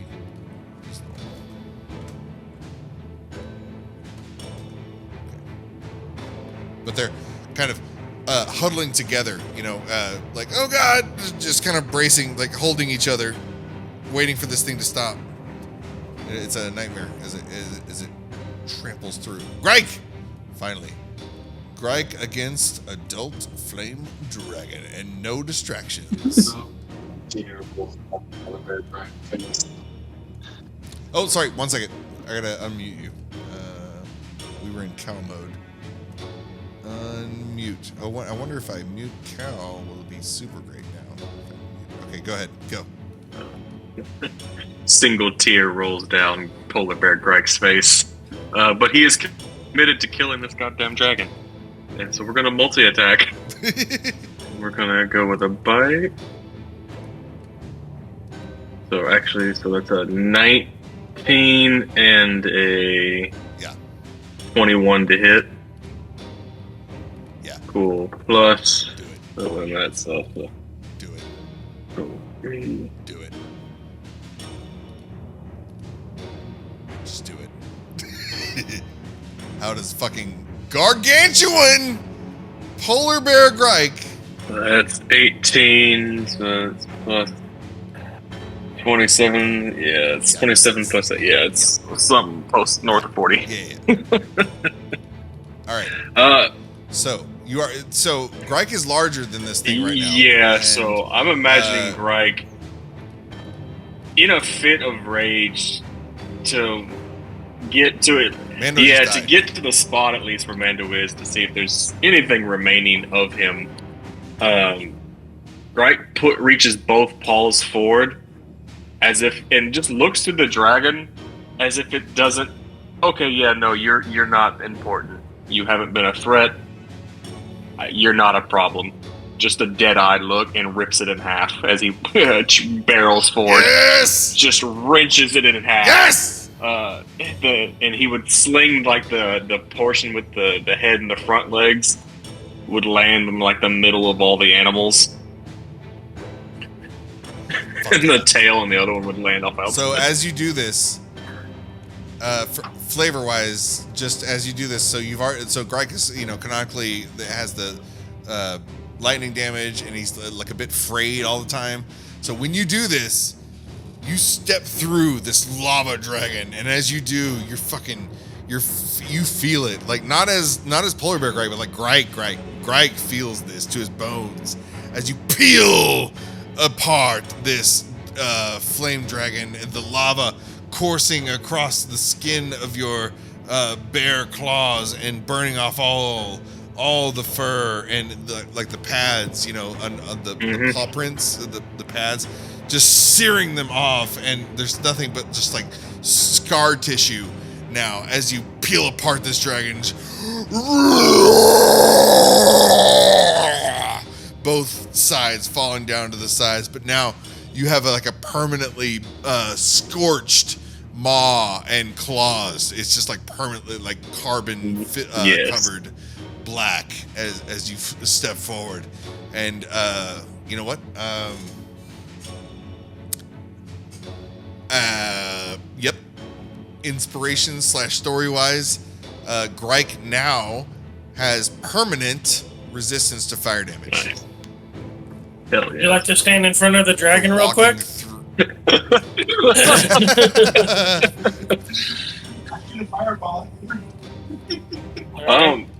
After that first ancient dragon breath weapon I took last round or last session, I don't think your fireball would hurt that much. It is the 7th level. Yeah. Just a little DM typo. What's up? 93? Oh, sorry. Or 91 damage? Damn. Yeah, it's fine. So yeah, I'll like scoot Greg up like on the other side of this thing. Like Neverweakened's like, whoa, whoa, whoa. It's like she's a little scared because you got crazy in your eyes. Yeah, just She's a little bit crazier than normal. steps to the side. She also reacts like. Oh, her turn's coming up. I'll give it a second. Yeah, then I would. I think at this point, yeah, I would. I don't know. Yeah, I know. Greg's not getting good vibes off of the fucking Imix god deity, so I actually don't think he would charge headlong towards that. Not a wise Yeah, man. so no, he's instead going to realize, oh, I need to protect allies, and so I will move about 40 feet. Okay, I can get over there. I'll get stampede. yeah, just Step on roaring everybody. right through the stampede because again, the difficult terrain doesn't like affect me, so it's moving right through it just to head towards where my allies are. Stampede. Was that a item? Or That was the item. It was that ring, the ring of free movement. Yeah. So yeah, as the you notice the blazing horses, aurochs, goats, they're as they're struggling to navigate the recently, battered icy ground, and in fact, it's not done once it hits the ground. Like the ice hits the ground, it impacts, and then it kind of does that crystally growth thing after it hits. Like it's like further freezing. Even though this is a juxtaposition because everything's like on fire. Everything's on fire around you, but both of these things are happening because D&D. So It's a bad time. but Greg just like seamlessly, like effortlessly, and we'll flavor this too because like your buddy just fucking, from your perspective, looks like he just got crushed and he's gone, and so you're like wild-eyed, going toward anything you can do to get that direction. Yeah, it makes total sense, and awesome, nice. That it for That's all Greg? Greg's gonna do. Go to quick bio break and repeat. Finally, 1 minute. Was not expecting this. The death in the party. And I was like, oh, he got pulled in. Oh, okay. I was gonna Not that way. try to rip the dragon. I didn't think he was gonna die after he got pulled in. I was gonna rip the dragon in half and try to go over there and just throw Mando out. Yeah, A narrative death. I was trying to like telekinesis and yank you backwards. It was But- Unfortunately, like there's this deity thing that comes out of not nowhere, but like just comes out and it's like, cool. You could try to do something, but I don't think you'd be successful. Yeah, I don't know how we're gonna fare against Prince of the Hells Imix. Yeah. I'll fight a dragon. We need to be at least double digits before I'll try to tangle with something that spicy. I'll toss my staff to you What? It's not that bad. I'm having fun. because there's a 50% chance that you can teleport away That's when you true. break it. Just run over there, shove it up Imix's butt, and snap it in half. Here we go. Yeah. The bad render, but that's what I can come up with for polar bear fighting red dragon. I will say because no, I won't say. I Find out. don't think I will. Good luck. Go ahead. Try to find enemies. Find enemies. Okay. Sorry. Yes, bear fighting dragon. There we go. You should do As- bear versus gorilla.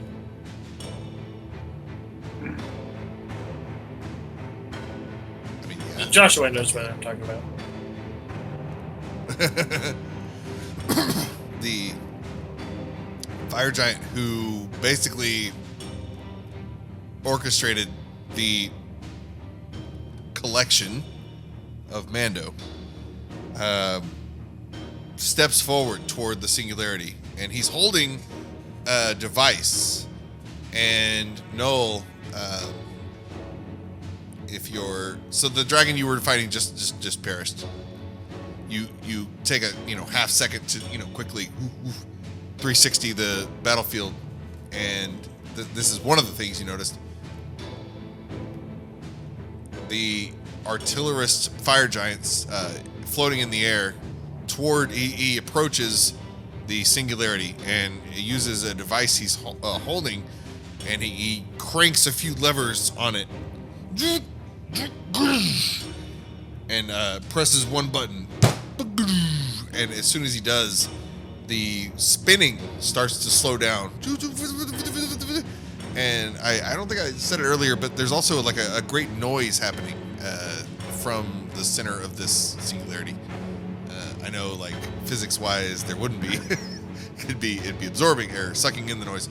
But in this case, there is. And it's been a little bit loud for everybody. And it starts to slow down and get quieter as he comes in and kind of reaches out with what looks like a giant version of Mando's blaster. Right? But it's... the end of it kind of widens out, and the closer he gets to the singularity, the slower the spin gets, and when he's finally within range, he just absorbs up into his weapon. So everything that was Mando was basically just incinerated down to just the Pheskar. And this fire giant, using technology that, I'll just say it to you guys, from what you've learned about giants thus far in your journey, doesn't seem to line up with what you know about what they're capable of. This seems to be a step beyond. Yeah, a little odd, but in Mando, like, so Noel sits there and he gets a minute to be able to, like,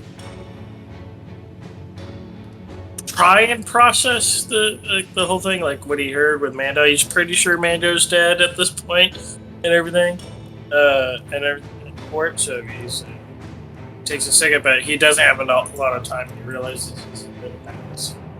Sucks it up, but he's also like wanting to collect whatever's left of Mando. If there's Pheskar or so left over, he wants to collect it. So in particular, and that's fine, we can skip to Noel's turn because Neverweakened would just, I think, go eat this guy. She sees Mando vaporized, basically, and on her way that direction, kind of like the same as Gryke's doing, just kind of in a blind rage. Like, everybody witnesses this because it took a minute, like, you know, from the time he was initially sucked up into it till the time he, you know, it was apparent that the body was no longer there. This was, you know, I mean, in real time, we didn't get past maybe a round and a half, but, like, let's just say it took like a good 30 seconds, but like kind of one of those 30 seconds that seems like a lifetime because of how horrific it was. Neverweakened jets forward, and as she is aiming for the direction of what just happened, or kind of to help everybody, she sees what's happened, and to avoid a new fight and to try to save who she can, is just going to, in one motion, go past this last Eternal Flame Guardian. But as she does, she just, like, she's flying, but she's very close to the ground. She does like a half turn and just chomps this dude. And then lands in the middle of the stampede. And it looks like, and you know, she was immune to the difficult terrain aspect of it before she lands. So she's like, you know, purposely lands where she is right now, after, like, you know, a split second of assessing the situation, as she chews up that Eternal Flame Guardian who she just crossed. And you can tell, those of you paying attention, that Neverweakened is kind of in her feral, like, stage 3 mode right now. Does she seem especially distraught?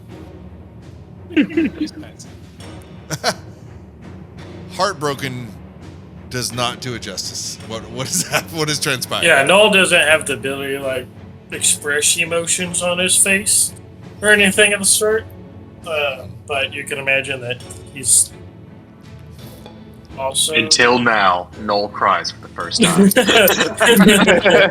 single drop of oil falls down his face. Yeah. Yep. He just takes a water ball and dumps it on his face to see. Oh no! Splash. Nervarim trying to, she's not trying to hurt the animals, but she's, fixed on kind of Null and the cow over here. And you can tell, she only makes it that far as she did here on the map, though. But she's weird. JD, can you refresh your battle map? I'm in a different place. There we go. Weird. So, that's cool though. I can always see what you're seeing. Anyway, that's it for hers. Null's turn. And like you said, you're processing what's happening, and you notice at your feet, right where Mando was staying. Where he was standing before he got yanked into the singularity. The Dark Sun Blade. Oh. Standing below. I'll pick it up. Yep. And as soon as you, before you even pick it up, you make eye contact with it, and the way Noel's brain works, like if you see something, you immediately scan that thing and assess it, and it's like we're gonna do Tony Stark animations. You zoom in. Garbage. Tell me about this. Dark Sunblade, and then all this transpires, by the way, in like half a second. So you're processing all this, and you bring the Dark Sunblade up, and you spin it around 3D style. You're looking at the schematics, and you're like, okay, Mando was this, and you look at your notes for the thing, and you remember that originally the phrase was uttered, "If he be so worthy," or whosoever grabs this hammer, if he be worthy, shall possess the power of Phandalor. And like that one line sticks out. And then a couple times that Mando has used it in battle, it kind of flashes before you as you're like assessing this weapon. But it is within arm's reach. So okay, yeah. So and go ahead. Yeah. So you grab it, right? Yeah. Noel reaches down. He sees that. I already said that I picked it up though. There's the blaster too. Let's say Cal. Let's just say Cal got the blaster, just for story's sake. Okay. All right. I'll change my right down. Yeah. Not for permanently. Just Yeah. And then so Noel picks up whatever's left of the Pheskar and is gonna put that in a pouch somewhere. There's no. So there's no Pheskar, but as soon as you pick up Okay, so the Dark Sunblade is the only thing that's left over. Is it? Well, and right, but there's no material. Because the idea I was gonna have is go take the rest of the Pheskar, go to the smith, have them build like one of those armor pieces for the shoulder, just as like a way of the pauldron. Mando's left over. But if the Dark Sunblade, so yeah, he picks up the. No, I feel you. No, and that is respectable, and I love that. But But unfortunately, specifically that was the thing that they were coming for. Okay, yeah. So he picks up the. You know what? Yes, you pick up that thing, and now as soon as you pick it up, the more flashes happen, and you remember that the guard that checked everybody when you came into this place picked up the same hilt, and nothing happened. Like it was just an inactive, inert piece, like a hunk of junk, basically. When you do it, though, you pick it up, and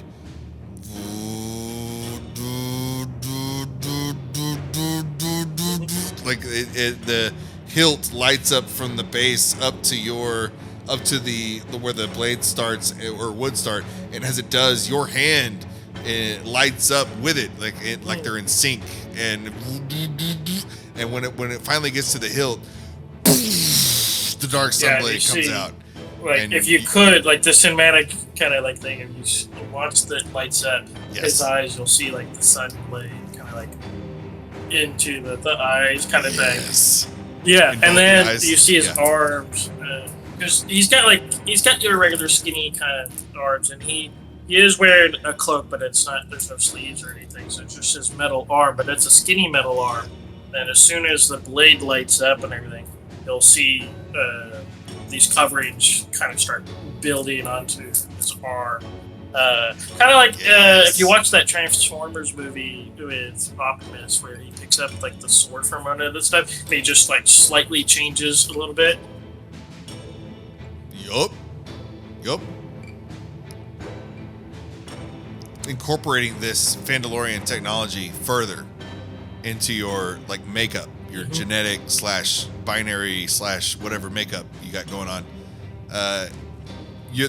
The time that you spent with Mando is really the key here. That's what your artificial levels like enable you to assume the essence of the Phandalorian basically, and you are able to control this. Now, I'll say whereas Mando took like maybe a few days to learn this weapon, Null immediately there is like a zero lag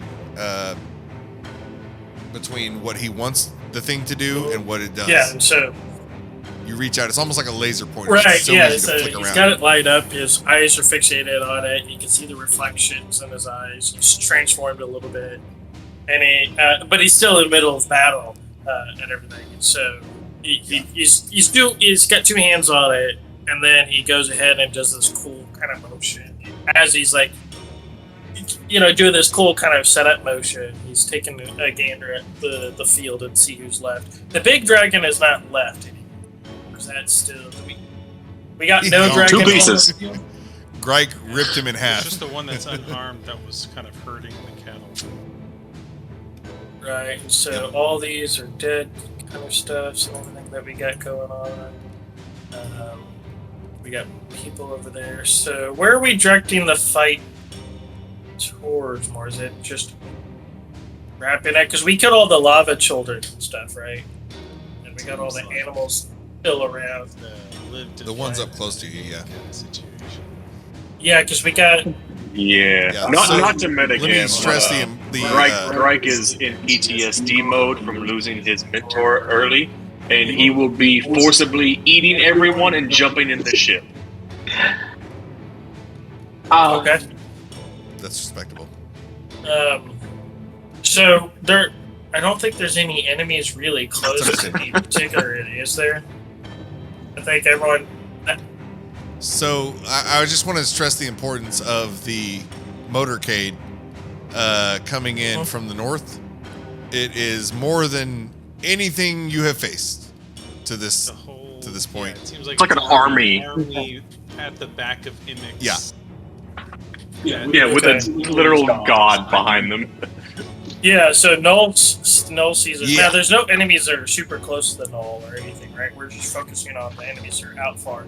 So Null is Right gonna... now, Yeah, so right. Null's gonna take the time to kind of help himself a little bit. Because it hasn't been great. He's down to 3 hit points, and you would like to recover that. So he's going to enact Fort Null and give up one of his Yes. one of his wild shapes. So that's... Now that I'm level 8, I get 5 times 8, which equals 40 hit points. So I'm at a good number now for that. So that's going to be the whole action there, but as a bonus action of what he's going to do, just to kind of add to this whole... well, actually, I take this back. So I got a really quick question for the DM. So... No, picking up the Dark Sunblade could also flavor the transformation. Yeah. Oh. Like yeah. To your guys' eyes, to the outside eye, it doesn't. They don't realize that it's like 2 different transformations that are taking place at the same time. So like one because of the Dark Blade, and yeah, maybe at some point like we'll flavor it just like as the hand, the arm transformations stay, and that's like a permanent kind of thing. As long as he's holding the, I love the it. version Yeah. of Dark Blade. So yeah. It's just in you. Yeah, Yeah. It's part of you. Yeah, now, and then like Fort Null Wolverine is just the style. extra on top of ability that he's got going on. With that, is the Dark Sunblade an item, a weapon item that I'm going to get? No, with hockey Yeah. pads. Sorry. Or is that being flavored to something else? Yeah, say is the question Dark again? Sorry. Sunblade a unique item, a homebrewed item, or is it just a flavored text kind of It's a thing? it's a sunblade, but with necrotic damage. Okay, so radiant. Okay, so Force. forced in. Force. Okay, so I'll add that, and I'll flavor that. But I asked that because the bonus action that I wanted to do, just add to the coolness of it, is here's Noel holding, many of ours mentor's blade in one hand, and then to add to it to give his own flair, he's going to cast Flame Blade with his other arm, and so you'll see him as he's standing in this crowded area and everything, and he's gone in, transformed, gotten his health points and everything back, and he looks out in the distance and he sees the epic battle that's about to come up. And he doesn't know if he's gonna live or anything of the sort, but he's gonna try and honor and fight to the death at least for it. And so he's got in one hand he's got the dark blade.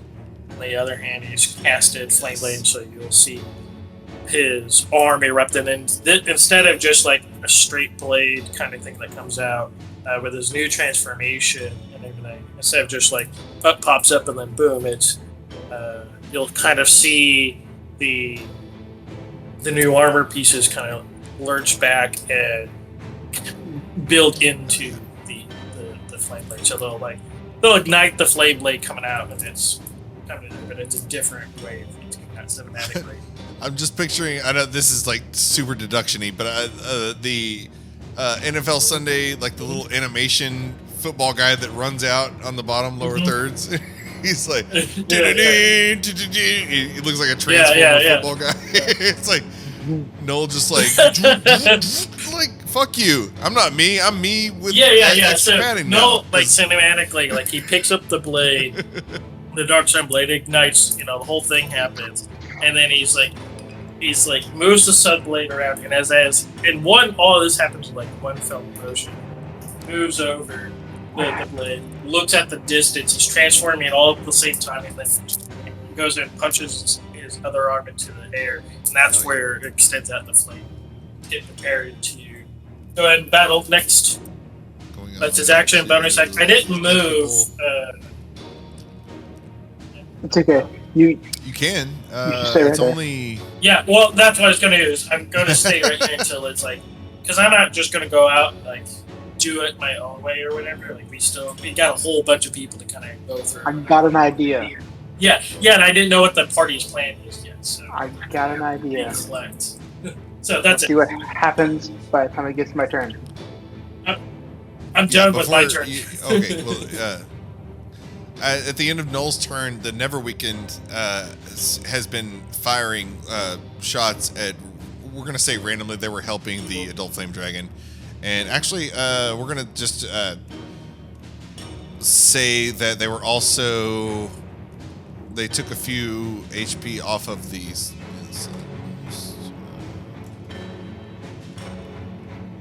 Flame Dragon, the young one down there, yeah, the one. So they spent maybe one round. Sorry, I didn't like keep up with it.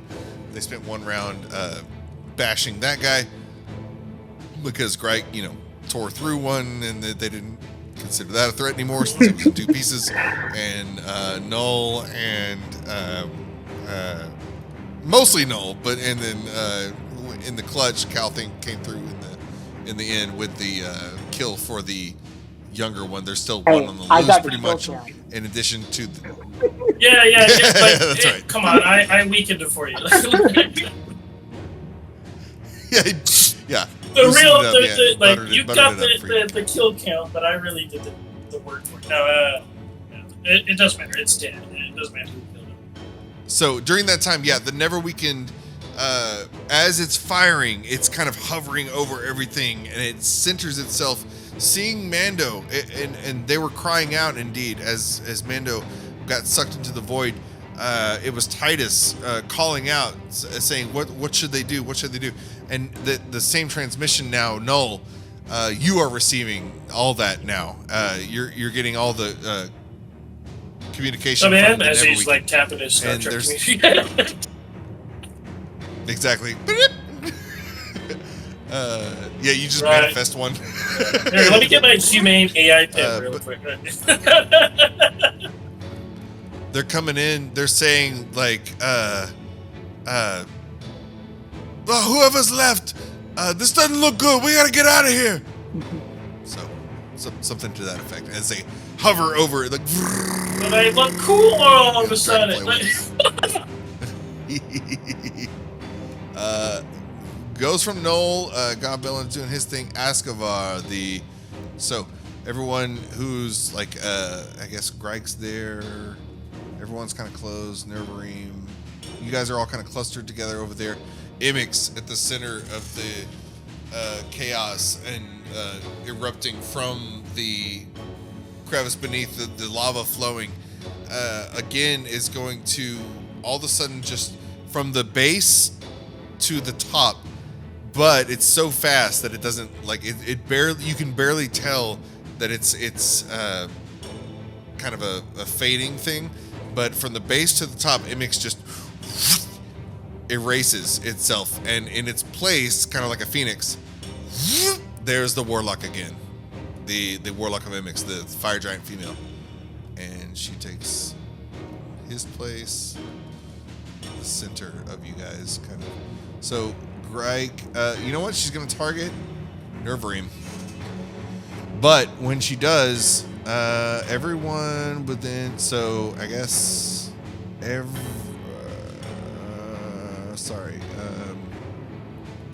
Greg and Cal. Yeah. So she sends forth a bolt of energy from her staff, and Greg and Cal need to make a dexterity, 18 DC 18 dexterity saving throw. Is this from a spell? DC 18. Okay. It is. Okay. So if you have advantage. Now I gotta figure this out. And then Neverweakened has advantage. She's going to. Where's Neverweakened? Okay. Advantage, Neverweakened. Trying to figure out how to add advantage. Jesus. Good thing. You just roll it twice.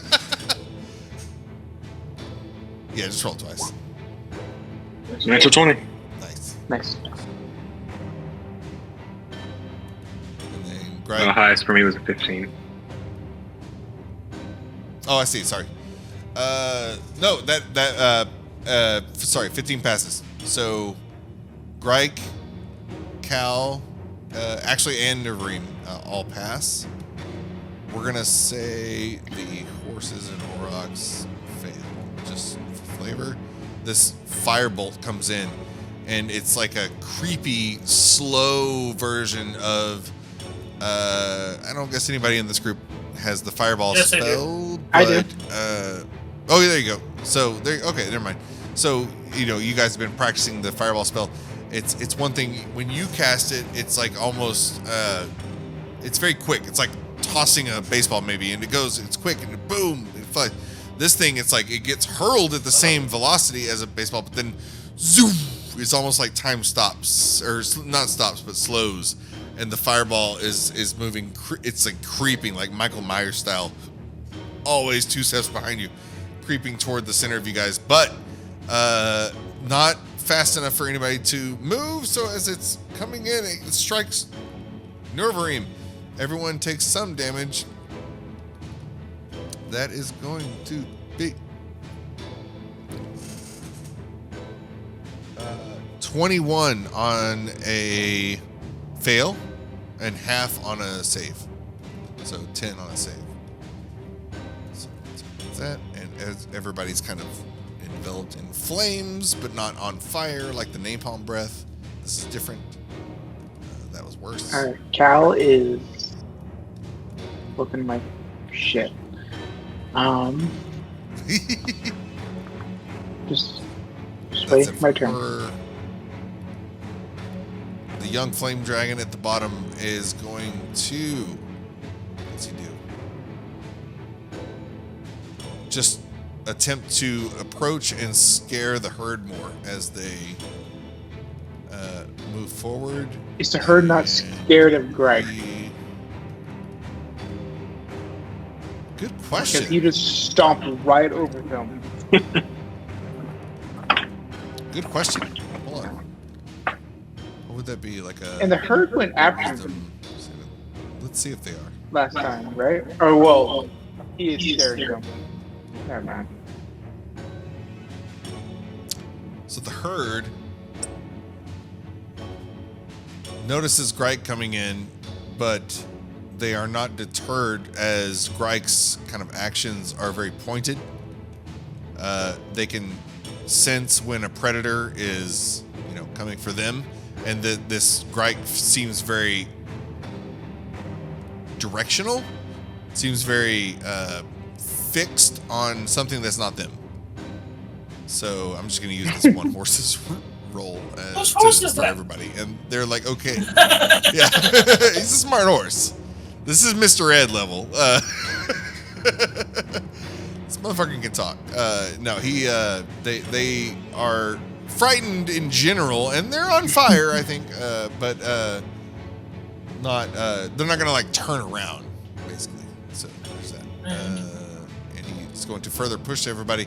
Not going to attack though. So now, Goblin. You stay next to me.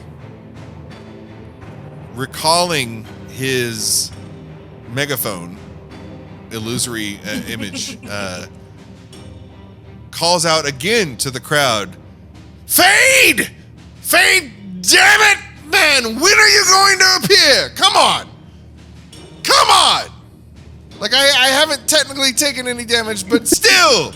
You see what's happening. You know I could. You know I could have. And he desperately looks toward the bleachers, left, right. He's like, I know. He's just frustratingly looking at the bleachers, looking for help. And then, out from underneath the bleachers, like the bleachers here are the ones that aren't on fire, right? That's like immediately under where all this fighting is happening. Yeah. Oh, Mike, why do I look weird on the thing? Yeah. The bleachers that were, even if they were on fire. So out from one of the ones, like out from this one to the north, that is up here. You see everyone has been seeing. Oh, it's on fire. It's totally on fire. But as Goblin calls out, Fade steps out here, and the fire that everyone was seeing fades away to a part of the bleachers that is untouched and not caught on fire. And what they were seeing was an illusion that it was all on fire.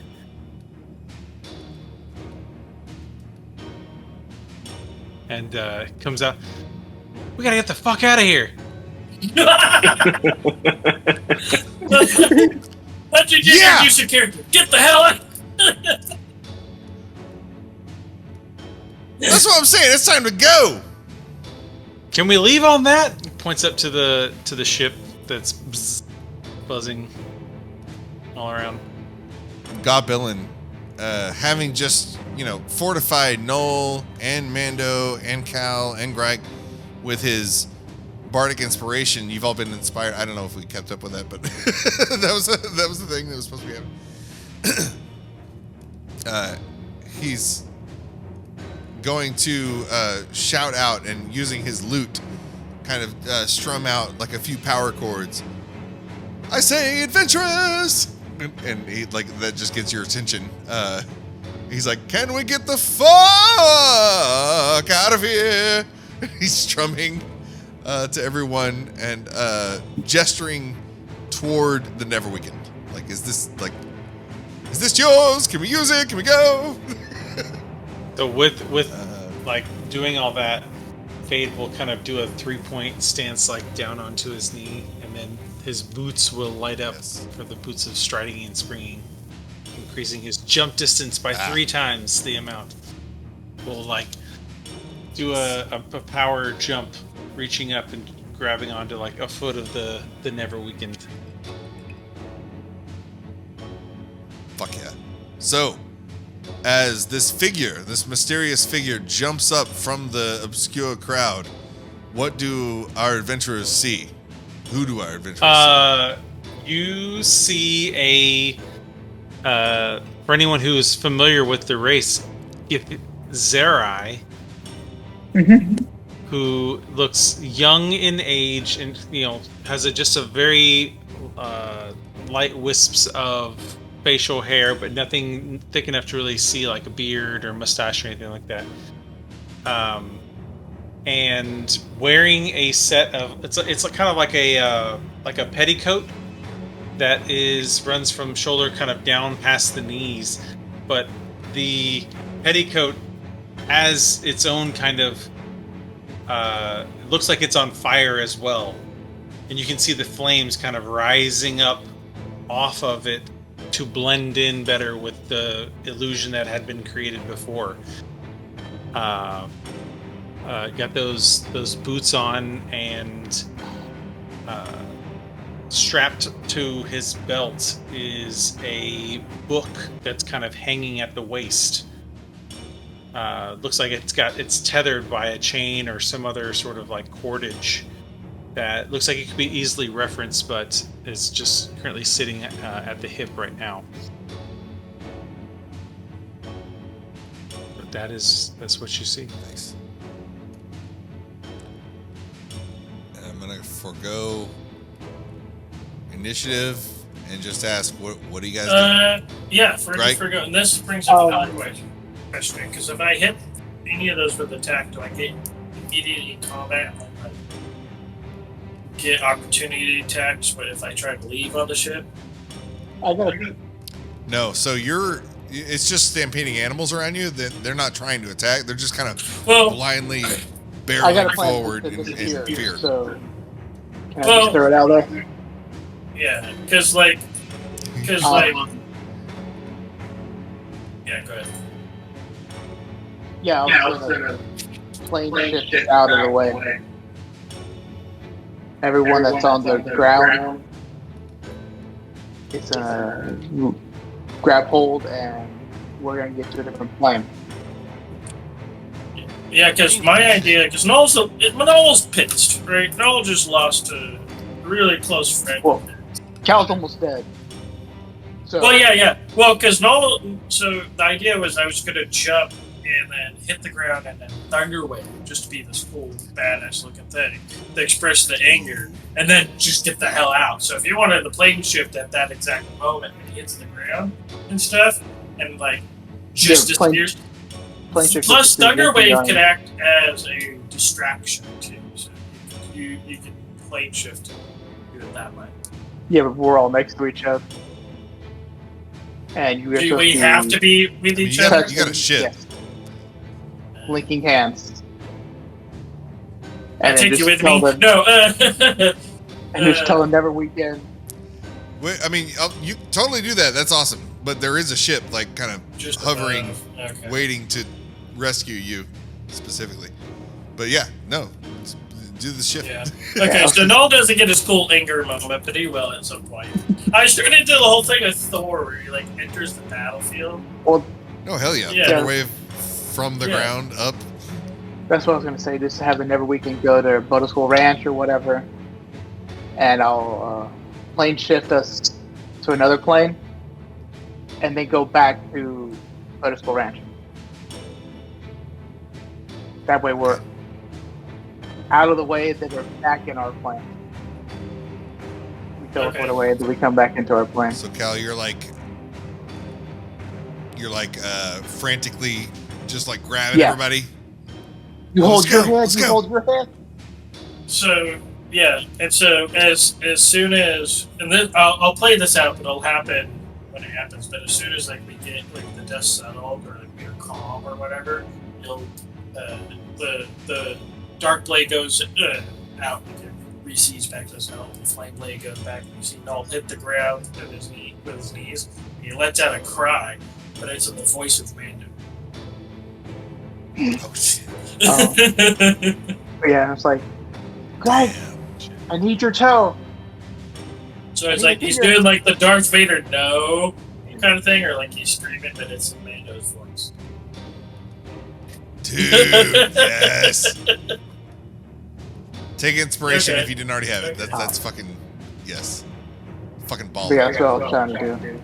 No, yeah, I'm totally with that. Just I was for Because That's awesome. it's just a different plane, and then I can specify it if I wanted to.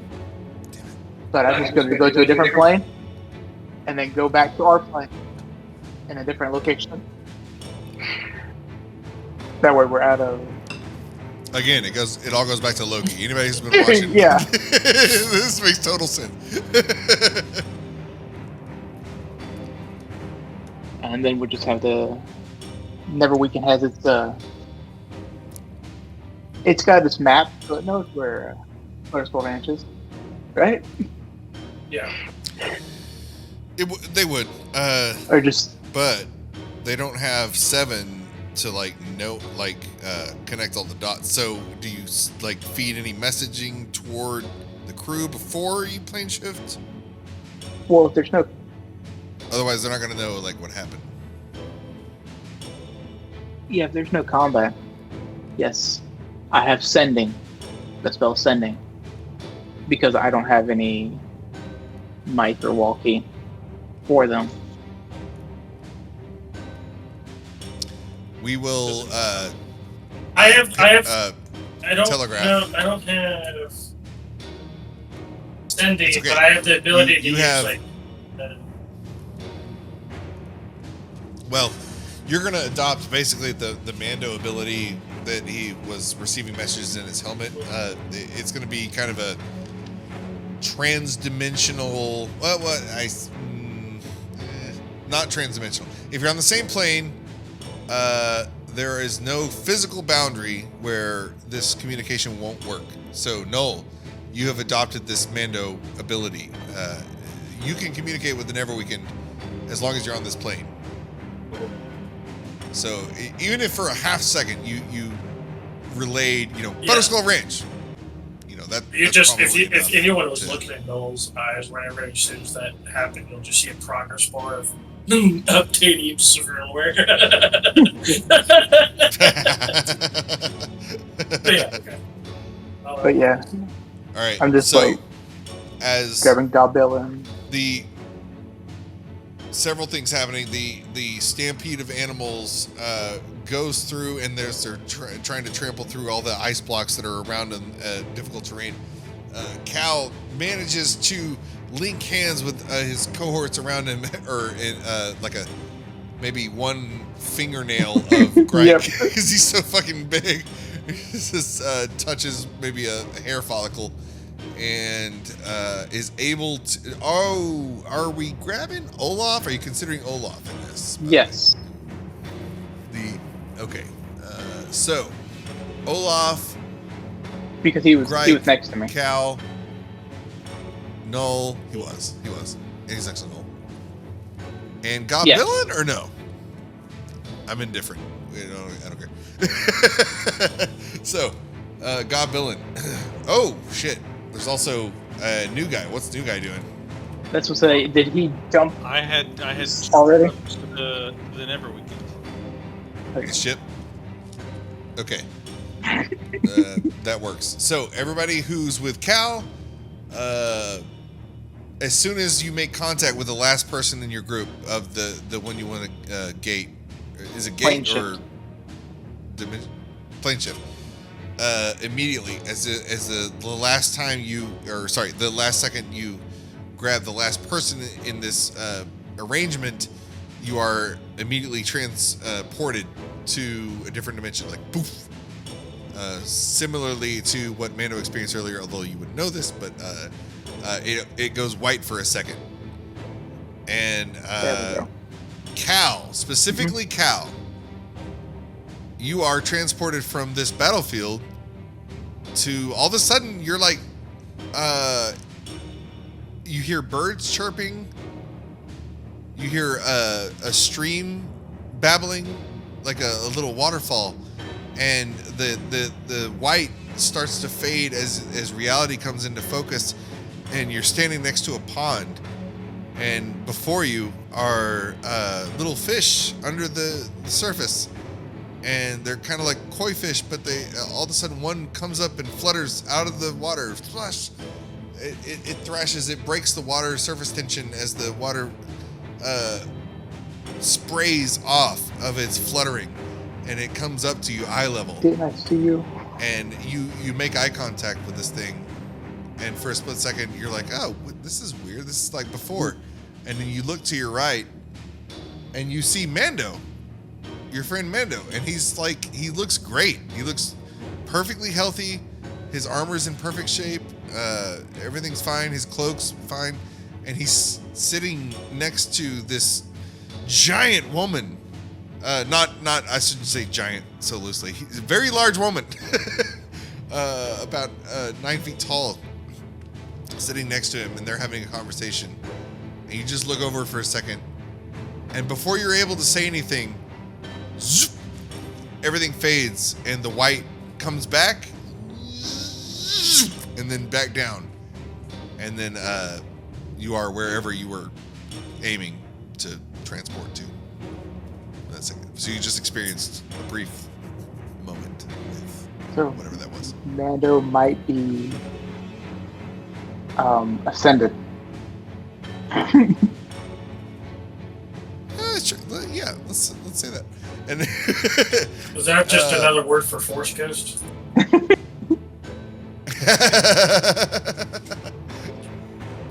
Search your feelings. No. As soon as you snap back to reality, you kind of get a view. Fade, the new character. I shouldn't say this. Whatever. The new character. Your perspective is you jumped on the Neverweakened, and then as soon as you yelled for Gob Billin to join you, Cal kind of did this Agent Smith-like walk through the crowd without taking any damage whatsoever, and just seemingly able to make contact with all his friends in this supernatural way, and make contact, and all of a sudden, including your friend Gob Billin, just immediately disappear, and you're on the Neverweakened, and you turn around, like seeing none of your friends on the floor. On the ground, you turn around to the crew, and one of the crew seems to be looking at a schematic of the battleground below you, and you see 4 dots just disappear from their map, and one of them says, "Okay, we're good. We're fuck out. Like, go," and then I won't make you make a dex save or anything, but you almost are thrown out just from the G-force as far as they, skedaddle. They get the fuck out of there as fast as they can, and it takes all of your strength and dexterity to just like hold your place on the bay door as it closes, and you're safely inside as they head toward Moto Skull Ranch, where Cal told them to go. And there, we will end the session. Okay. Sure. Rest in power. That sucks. Like, I can't wait for this new character, and hopefully they're also broken. Damn. Yeah. Was not expecting that. Crazy.